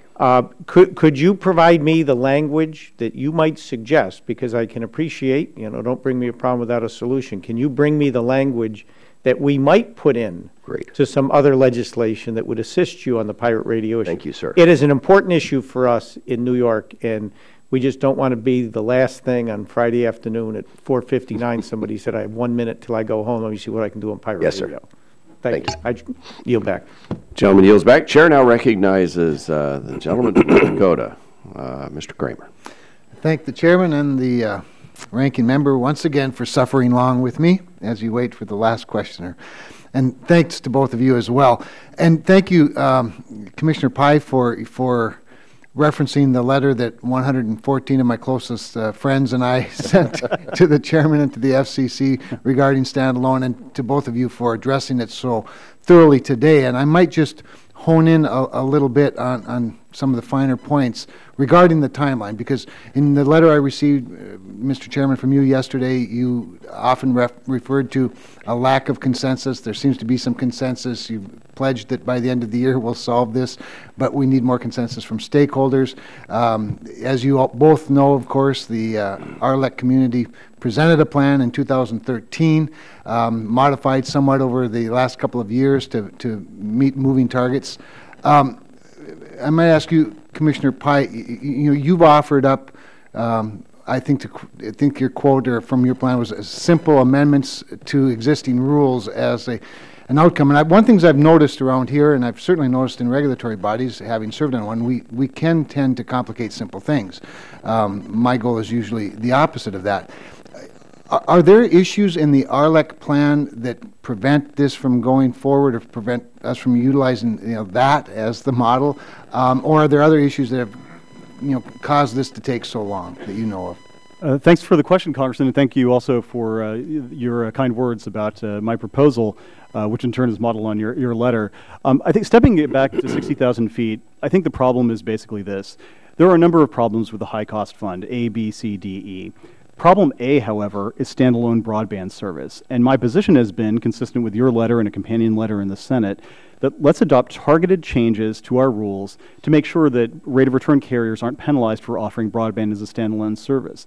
Now, that's not to say that problems B, C, D, E aren't important, but for the purposes of this issue, standalone broadband service, let's get that piece of it done and then turn to the other issues. Now, the issue with the rate of return carriers and the consensus, I appreciate the efforts of my colleagues to try to find that consensus. But nonetheless, number one, it's not necessary to resolve those issues to adopt a standalone broadband solution. And number two, if we end up waiting until a consensus emerges on those other issues, I fear we're not going to meet the deadline we set for ourselves and publicly for getting this done by the end of the year. Chairman Wheeler, can we meet the end of the year deadline? Is there a reason we can't meet that? And are we attaching too many other things to the simple solution? Those are the two right questions. Yeah. I'm trying to do that. It is my goal to do it. I expect to do it. A couple of points here. In order to do that, you cannot be wedded to consensus. As you know from your previous term, at some point in time, you got to pull up and shoot. Indeed. Boy, am I trying to get consensus. But if you can't get everybody to agree at some point in time, you got to put, and we will put forward a proposal on that in a timely basis in order to do things by the end of the year. Because at the root of this is that we've got to do better for rural consumers, period. And it's not just one simple fix. It is a broader set of fixes, because I am in violent agreement on the narrowband broadband issue, but it's not enough. And then we also have a responsibility to those people who are paying for this every month in their phone bills to make sure that the money is spent responsibly. And I hope we have consensus. I'm working for consensus, but if we can't have consensus, we need to have progress. Well, there are other issues that FCC's taken up this year that I wish there would have been more consensus on. So I don't want consensus to mean 100%, as you might imagine. Shifting then just a little bit with my remaining time, we've spent some time talking about, of course, the auction. I was about to call it the voluntary auction. That's what it used to be called. I think it still is. It has the word voluntary is how it's often referred to, because of course it is in fact voluntary, both opting in and opting out. And as you know, the $1.75 billion that Congress has put in for the repacking fund is probably not going to be enough, considering that we're looking at, what, 1,100 maybe TV stations that are going to have to involuntarily move. How are we going to, is there a plan to deal with that shortfall that I can assure my rural North Dakota broadcasters that they won't have to bear all the costs? Maybe Commissioner Pye first, and then Chairman with the remaining time. Congressman, I have long suggested that we should treat the $1.75 billion relocation fund as a budget at the FCC and structure the auction in such a way as to minimize the possibility that we would exceed it and ultimately end up putting the onus on the broadcasters to pay up. The other issue that I've heard most recently in Nebraska from a group of broadcasters is that the 36 months is not necessarily as long as it might seem, that it's there's a shortage of people who are able to do the work, there's a shortage of the equipment that's necessary for the repacking to be done, and that the Commission should be mindful of that as well as it progresses. So I share your concern, and I want to make sure that broadcasters, to the extent possible, are held harmless in terms of the necessary expenditures.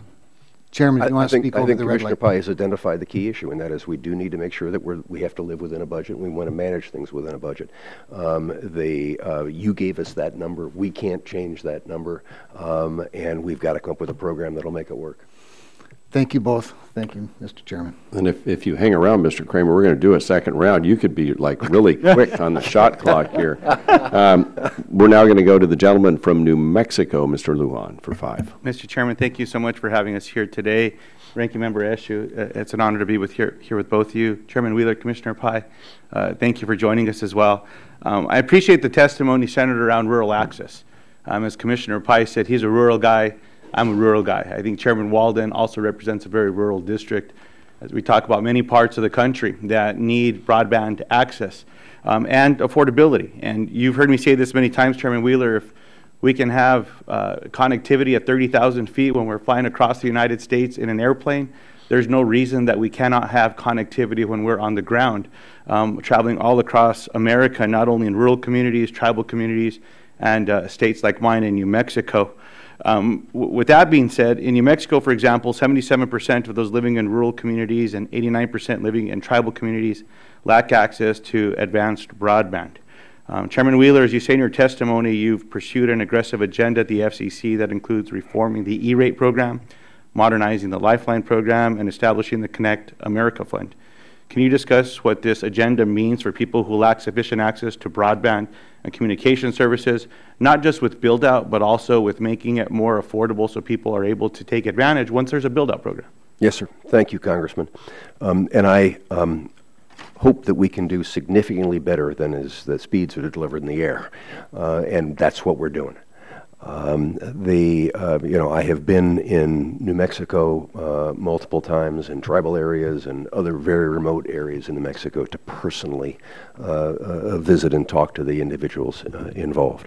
I remember a situation that there was a fiber going down this side of the road, a fiber on an Indian reservation, and over here about 100 yards away was a high school.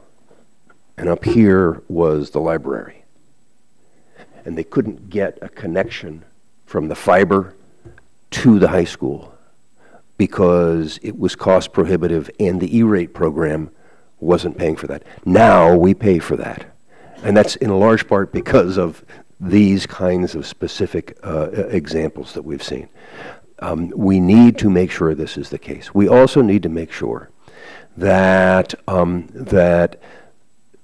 low-income individuals who are unfortunately disproportionately represented in tribal areas have access to broadband support to connect them. And that is why we are not only overhauling, but changing the orientation of the Lifeline program to go to broadband. And Chairman Wheeler, in all these areas, I'm going to submit some other questions into the record to flesh these areas out. But as we do this, I really appreciate the conversation that we've had today and the focus and seeing how we can grow the rural family as well and see how we get more attention there. The other place that I want to compliment both you and Commissioner Pai, Chairman Wheeler, and get your perspective is on modernizing the FCC. You've embarked on expanding electronic filing and distribution, decreasing backlogs, and improving responsiveness to consumers. Can you both tell me what you're doing to provide greater information to consumers, including improving transparency and accountability, standardizing forms, digitizing the process, including the submittal of documents? Boy, am I glad you asked that question. And you both support that effort? Yes, Commissioner Pai? Yes. Yes. On my first trip to our consumer operation in Gettysburg, I saw in the corner a humongous machine that the staff proudly announced to me could take 17 different forms and put them into one envelope. And I said, well, why are we sending out 17 different forms? And they said, well, because that's the way we do it. So you contact the FCC on a robocall issue, and we will send you the form for robocall, as well as the form for loudness on commercials, as well as the form for every other kind of complaint we had. And I said, wait a minute, we can do. And then those forms are required to be sent back. And and I would talk to consumers, who would say, what am I supposed to do with this? Which form am I supposed to use? So we now have totally updated it, put it on the web. We just won a prize for being one of the best government sites, consumer interface sites on the web. And most of all, we're then taking that information and putting it back into what should we be doing to help us focus on our priorities. That's great. Mr. Chairman, if there's other areas that we can work on in this space, I look forward to having those conversations. And if I'm able to, because of the length of the line, Mr. Chairman, look forward to the second round of questions. Indeed. I think you can get there from here, which we're going to start now. So thank you. I want to go back to this issue of LPTV and translators and maybe Commissioner Pai, Chairman Wheeler. There's all this talk now, the Commission, about setting aside an entire channel for unlicensed. And I support unlicensed. We've made a lot of unlicensed available. There's more to be done. But won't setting aside a whole channel for unlicensed contribute to the problem that we're hearing from translators and LPTV community? Mr. Chairman, it will by definition, to the extent that a particular vacant channel is allocated solely for unlicensed. That means in the TV band, that means an LPTV station can't occupy it post-auction. In reality, probably not, because what we're talking about here are using TV white spaces and creating these kinds of additional applications for unlicensed in those areas where the duplex gap is not sufficient.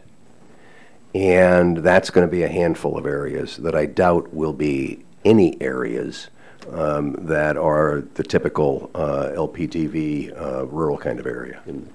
So will you commit to LPTV and translators having priority then over unlicensed? No, we're going to, so it was really clear. In the TV band? No, it was, I think that the mandate from this committee is clear. The mandate from this committee is that there is no priority given to LPTV. And the committee also said, however, that we need to be encouraging unlicensed. I don't think that it comes down to that kind of a solution, though, Mr. Chairman, with all due respect. I think that it is possible, and what we are just breaking our tails on is to be able to accomplish both of these, and I think we'll be successful. Yeah. I would say my recollection of the statute, which we together helped write here, was that unlicensed was never set aside as a priority to go create a nationwide ban. In fact, we had a lot of discussion about that very fact, that you don't go clear all this and then give it away to, in effect, some pretty major operators. Commissioner Pai? And this is part of the reason why I've suggested that we adopt a technically sound solution to where to put broadcasters if we put them in the wireless band. If we put them in the uplink, then we avoid this entire issue altogether, whereas in the duplex gap, we not only impair unlicensed, which has to find a home, we impair wireless mics and downlink. You want to, should we just discuss, I mean, this is a really good point that Commissioner Pai has raised, that there is serious concern on that. So first of all, let's remember what we're talking about here is how do we minimize the aggregate impact across the country. And that means that in a handful of markets, it's a percentage that is in single digits, okay, that there is an issue. He is proposing that you put it in the uplink. They put the interference in the uplink. What that does is knock out an entire base station. Right. So the impact is much broader. I think you've got disagreement with Commissioner Pai, but I'm going to have to move along here. My concern is there are a lot of remote, I hear from my colleagues all over the West, they're concerned these translators are going to go dark because they're going to get squished out. And if they get squished out because you created a whole band of unlicensed, that only adds to the problem. And there is a public interest obligation underpinning all of this at the Commission to provide for. Now, I realize they're not Class A. I realize they don't have all the rights and all that. I was a licensee of translators myself. I knew I could be pushed out. But through this, you've got some flexibility here to manage, and that's, I guess, what we're calling on you to use. I want to switch gears to go to the TCPA issue very quickly, because this issue of auto dialer has come up. And in your order, you adopted a pretty broad definition of an auto dialer, although you acknowledged, and I quote, there are outer limits to the capacity of equipment to be an auto dialer, and there must be more than a theoretical potential that the equipment could be modified to satisfy the auto dialer definition. Is my iPhone an auto dialer? No, sir. Then let me ask you this. There are at least 3 apps that we've found, Dial My Calls, CallBot, Automated Calling, and Voxline, that would turn my iPhone into an auto dialer. So the issue that we were trying to deal with in this order was not the hardware, but the impact.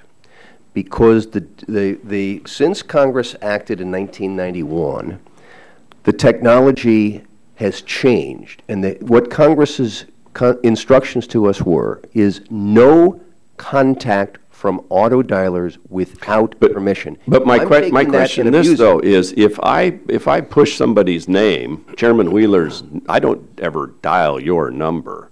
I just push Chairman Wheeler, and it dials. To me, is that an auto dialer? No, sir. Okay, if I have a database of names that I want to reach out to, let's say voters, and I want to turn them out to vote, and I have a device that calls until somebody answers, and then I can take the call. Is that an auto dialer? Yes, sir.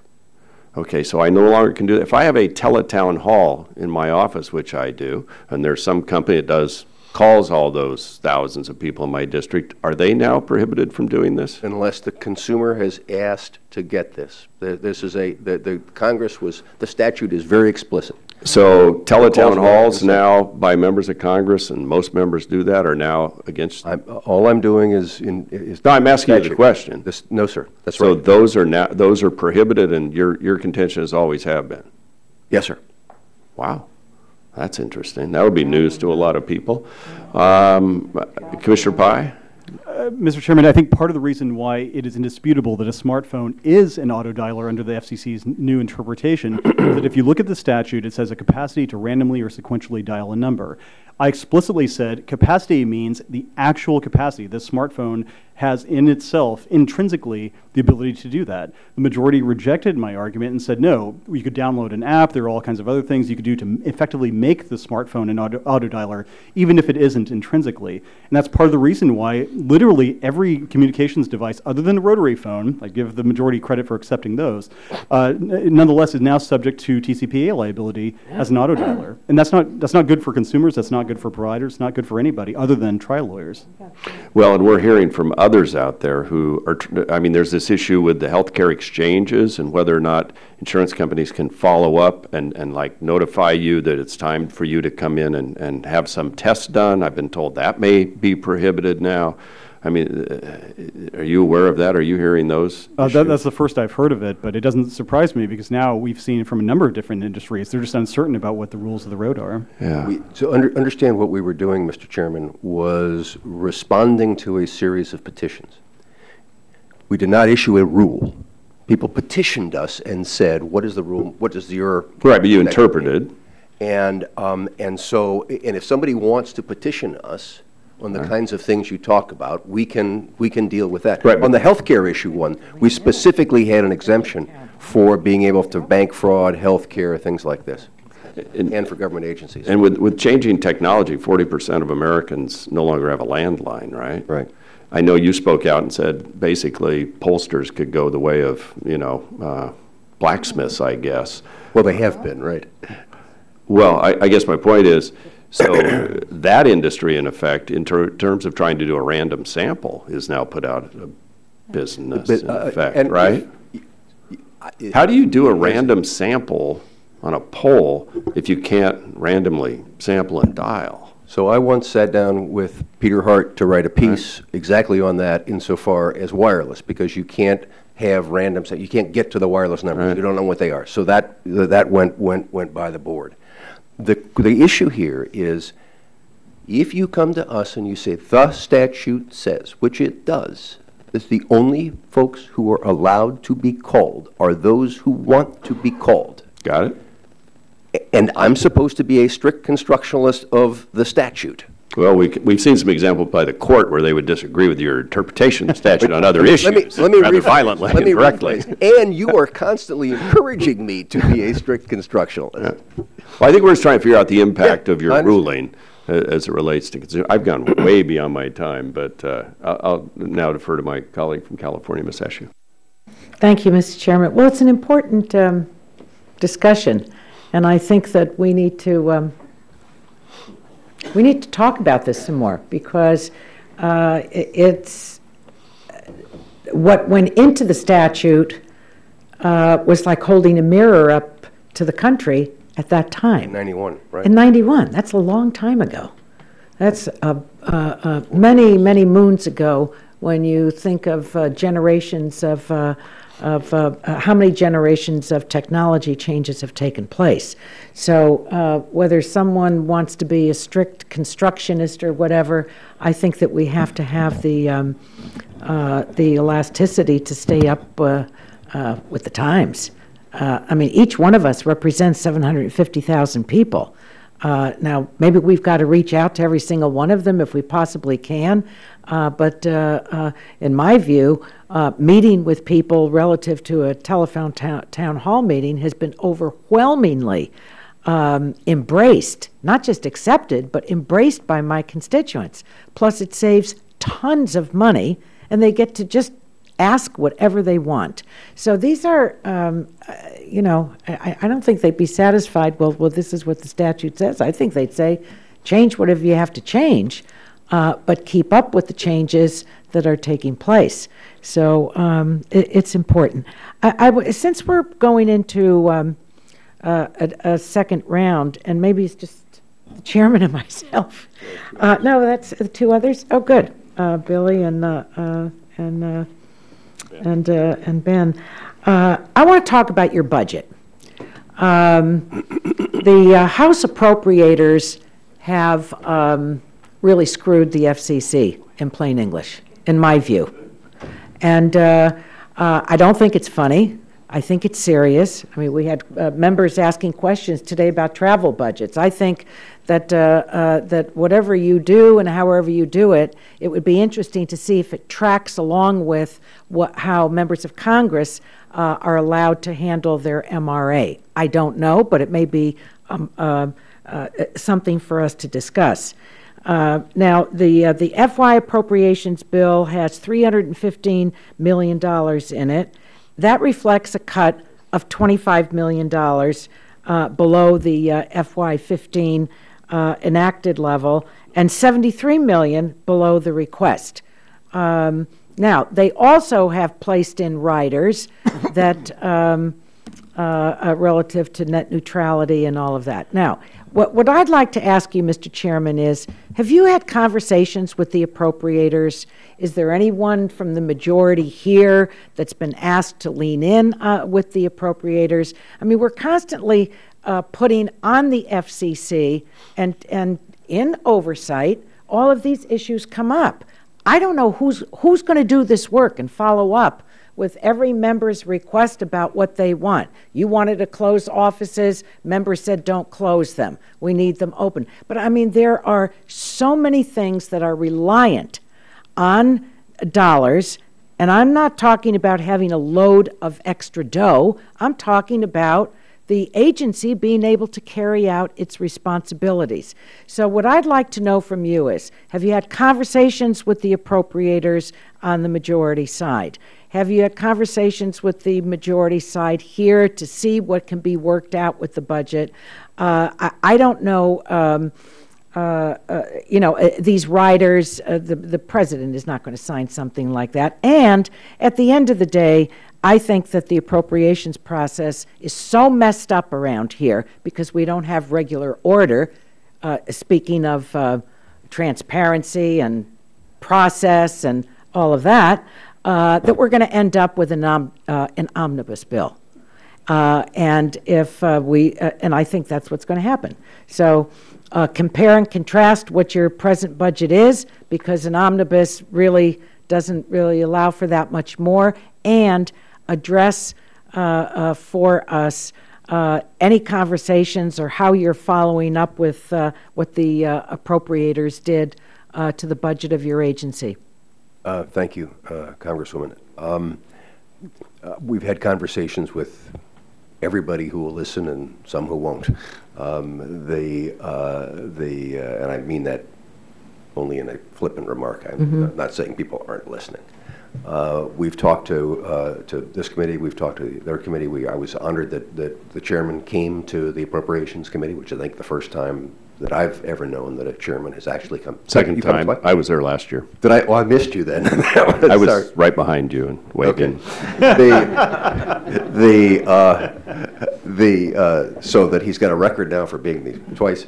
But that's not the point. I want to know about the money. But yes, we have to live with the number that the Congress gives us. It's that it's that simple. Have you, in response to what the appropriators have done, and I don't know, Mr. Chairman, were you there to support the appropriators in cutting the budget or against it? I was there to listen to the appropriators. I see. Yeah. Oh, you didn't testify? No. Oh. No, I was there to hear what they had to say. I see. Have you come up with, you know what I'd like to ask you to do? Two things. What you will be able to do with a budget that is reduced by $25 million. Yes, ma'am.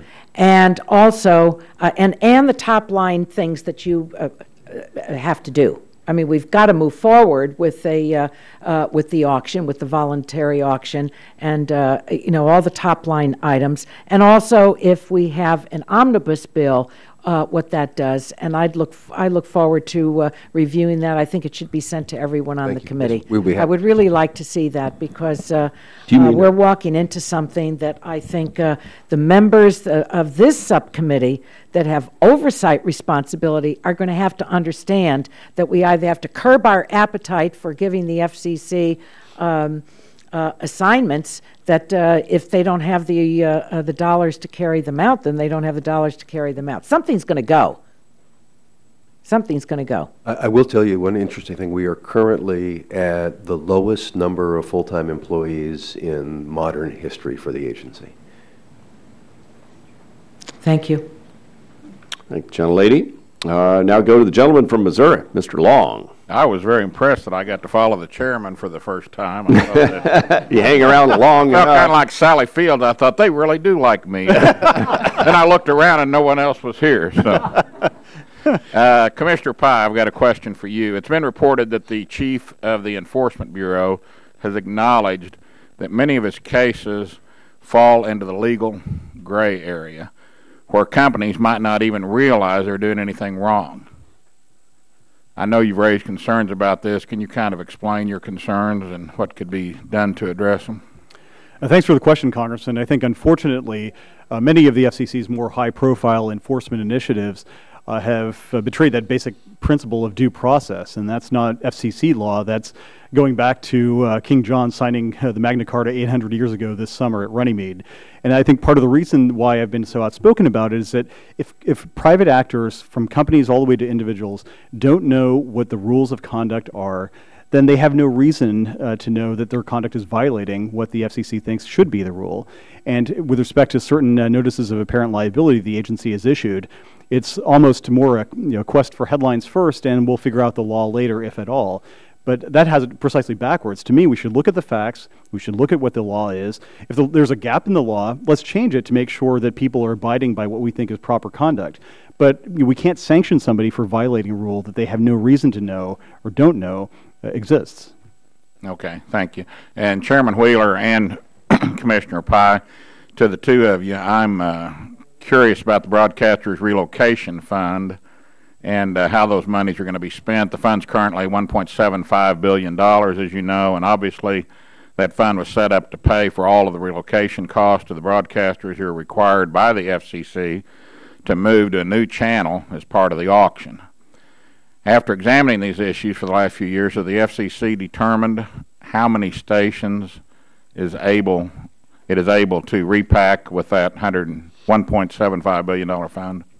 It is thank you, Congressman. It is a moving target depending upon the characteristics of who participates in the auction. Do you have to move an antenna? Do you have to build a taller antenna? How far do you have to move it? I mean, can you give me a ballpark on the number? I can get back to you with one, sir. I don't have one on the top of my head. But what we've tried to do is to develop a set of rules that can live inside of that. And so let me get you what number we use for denominator in that. Okay, I don't know. I appreciate it. And Commissioner Pye, same question to you.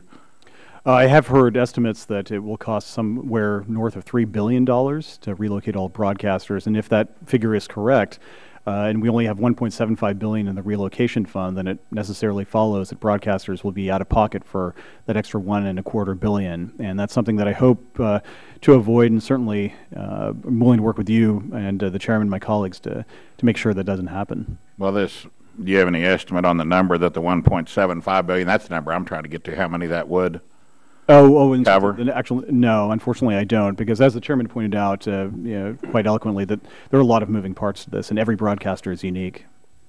Okay, because I've heard some figures, and I have difficulty believing that $1.75 billion will cover the estimated number that they're talking about. So if both of you could get back to me on that, I would appreciate it. And I'm going to yield back with 1:37 to go. Gentleman yields back. Chair recognizes gentleman from New Mexico, Mr. Lujan. Thank you, Chairman Walden. And I'd like to associate myself with the questions that both Ranking Member Eshoo and Chairman Walden were asking pertaining to what appears now to be our inability to reach out to the American people to be able to get feedback from them. Chairman Wheeler, as we talk about these telephone town halls, when I traveled the 3rd Congressional District of New Mexico especially in rural communities. One of the things that I hear from members of the community that I represent, we sometimes have to travel 3 or 4 hours just to get to town centers, not even city centers, is how much they appreciate being able to weigh in. So if the rule requires them to opt into this program, how would we reach out to 800,000 constituents for them to opt in? We can't send them an email because based on a 2015 press release coming from the FCC, only 52 or 48% of those making less than $25,000 have broadband service at home. And so if we can't reach out to them to opt in, do I send them a letter, which is what the FCC is working against? You don't want to be sending letters and forms out to opt in, and then you'd have to say check a box yes or no, and then you get the letter back in. I certainly hope that we can look at this to see how we can address this. And I know it's something that I've visited with Chairman Walden and with Ranking Member Eshoo, with both the majority and minority staffs on this, so look forward to working with you on that as well. With that being said, just some additional questions about broadband penetration. There's been a little bit of conversation today about broadband, and Chairman Pai, do you see broadband penetration or accessibility in rural parts of the country to broadband as a necessity or a luxury? Well, Congressman, thanks for the question. As I said in response to Congresswoman Eshoo earlier, my goal has been always to make sure that any American, anywhere, whether it's on a tribe in New Mexico or somewhere in my home state of Kansas, anyone who wants digital opportunity in terms of a broadband connection should be able to get it. And that's why I've laid out proposals on rural broadband, on E-rate, on wireless infrastructure, on 5 gigahertz spectrum, to make sure that we have a bunch of competitors out there all competing to provide every American with that opportunity. And as far as the semantic classification of it, that's something they'll leave to wiser minds than myself. But my focus is on Section 1. With the semantics associated with the difference between necessity and luxury, how would you characterize the importance of accessibility to broadband in rural parts of the country? Oh, I think it's absolutely critical. And one of the things I've enjoyed in this job is having a chance to travel to small towns from Dillard, Nebraska to Fort Yukon, Alaska, to be able to see how people have used broadband to get opportunities they otherwise wouldn't have. I'm sure this is the case in your district, but I've seen it in a lot of rural districts that if people don't get that high-speed connection, they'll move somewhere else. They'll move to another state or a bigger city to get it. And that's unfortunate because I think there are a lot of ideas in rural America that are probably withering on the vine for lack of that broadband connection. Mm-hmm. And that's something that I'm passionate about, and I'd be more than happy to work with you. I appreciate that. Yeah. Well, I would characterize it as a necessity, not a luxury. I really appreciate you considering it or characterizing it as absolutely critical. I would agree with that assessment as well. With that, Commissioner Pai, as well, as we look to the Lifeline program as well, and in the testimony that, or your dissent to the 2015 order, in it there were some concerns associated with the cost to the program to date. And in your dissent, you did recognize that there have been some reforms that we look back to 2012. Understanding that in 2005, 2008, we saw a transformation of Lifeline that went from rotary landline phones to being able to go into mobile phones and now into smartphone apparatus. Since then, in 2012, the Commission came forward with a unanimous opinion, which resulted in a reduction of $214 million in savings in 2012 with the substantial projection going into 2014. I'm trying to still get the numbers on what those realized savings were as well. But in your dissent, you also listed a concern where there were providers that were signing people up fraudulently, which we need to crack down on, and we share that concern.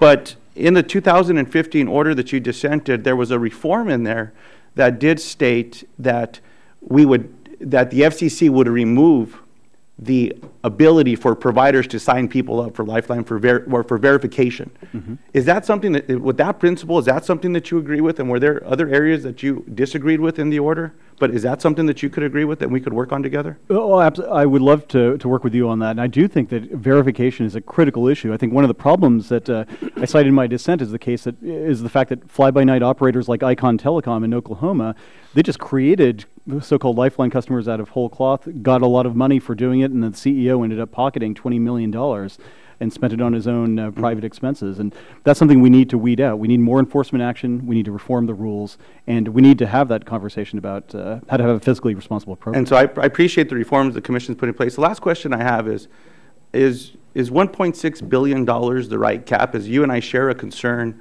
with broadband availability in communities. But I would hope that we both would agree that it's not just accessibility from an infrastructure perspective to broadband, it's also an affordability question in many rural parts of the country. What's the right number for a cap, and should it be arbitrary or should it be based on data? I do believe it should be fact-based, and that's part of the reason why I suggested a cap or a budget of $1.6 billion, because the program was at $800 million in 2009. It's now at 1.6, and it's the only one of the Universal Service Fund programs that isn't capped. And so what I suggested was, look, we need to have a balance here. We need to make sure that we target the people who are offline in the Lifeline program.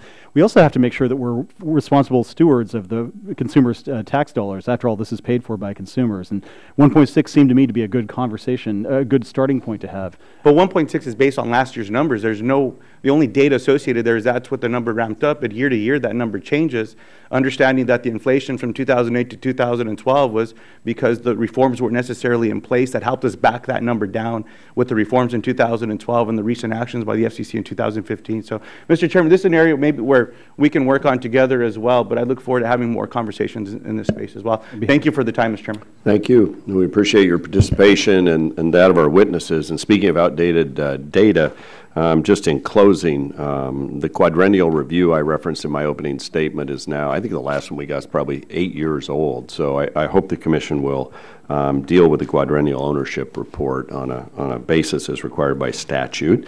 AM modernization is still something high on a number of our priorities. And on the DSTAC issue, we ask in Stellar that the Commission deal with the downloadable security issues, and it appears that committee was given direction to work on disaggregation of data on video streams. So again, we're after the downloadable security issue.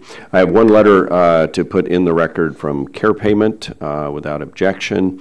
And I think you heard, Mr. Chairman, bipartisan concerns here on TCPA. We realize you're implementing the law. It appears a law that was created back in '91 when you got charged for incoming phone calls. Nobody's talking about robocalls here for cell phones, and none of us want that. But I think there's an issue here where we need to take a look at that law.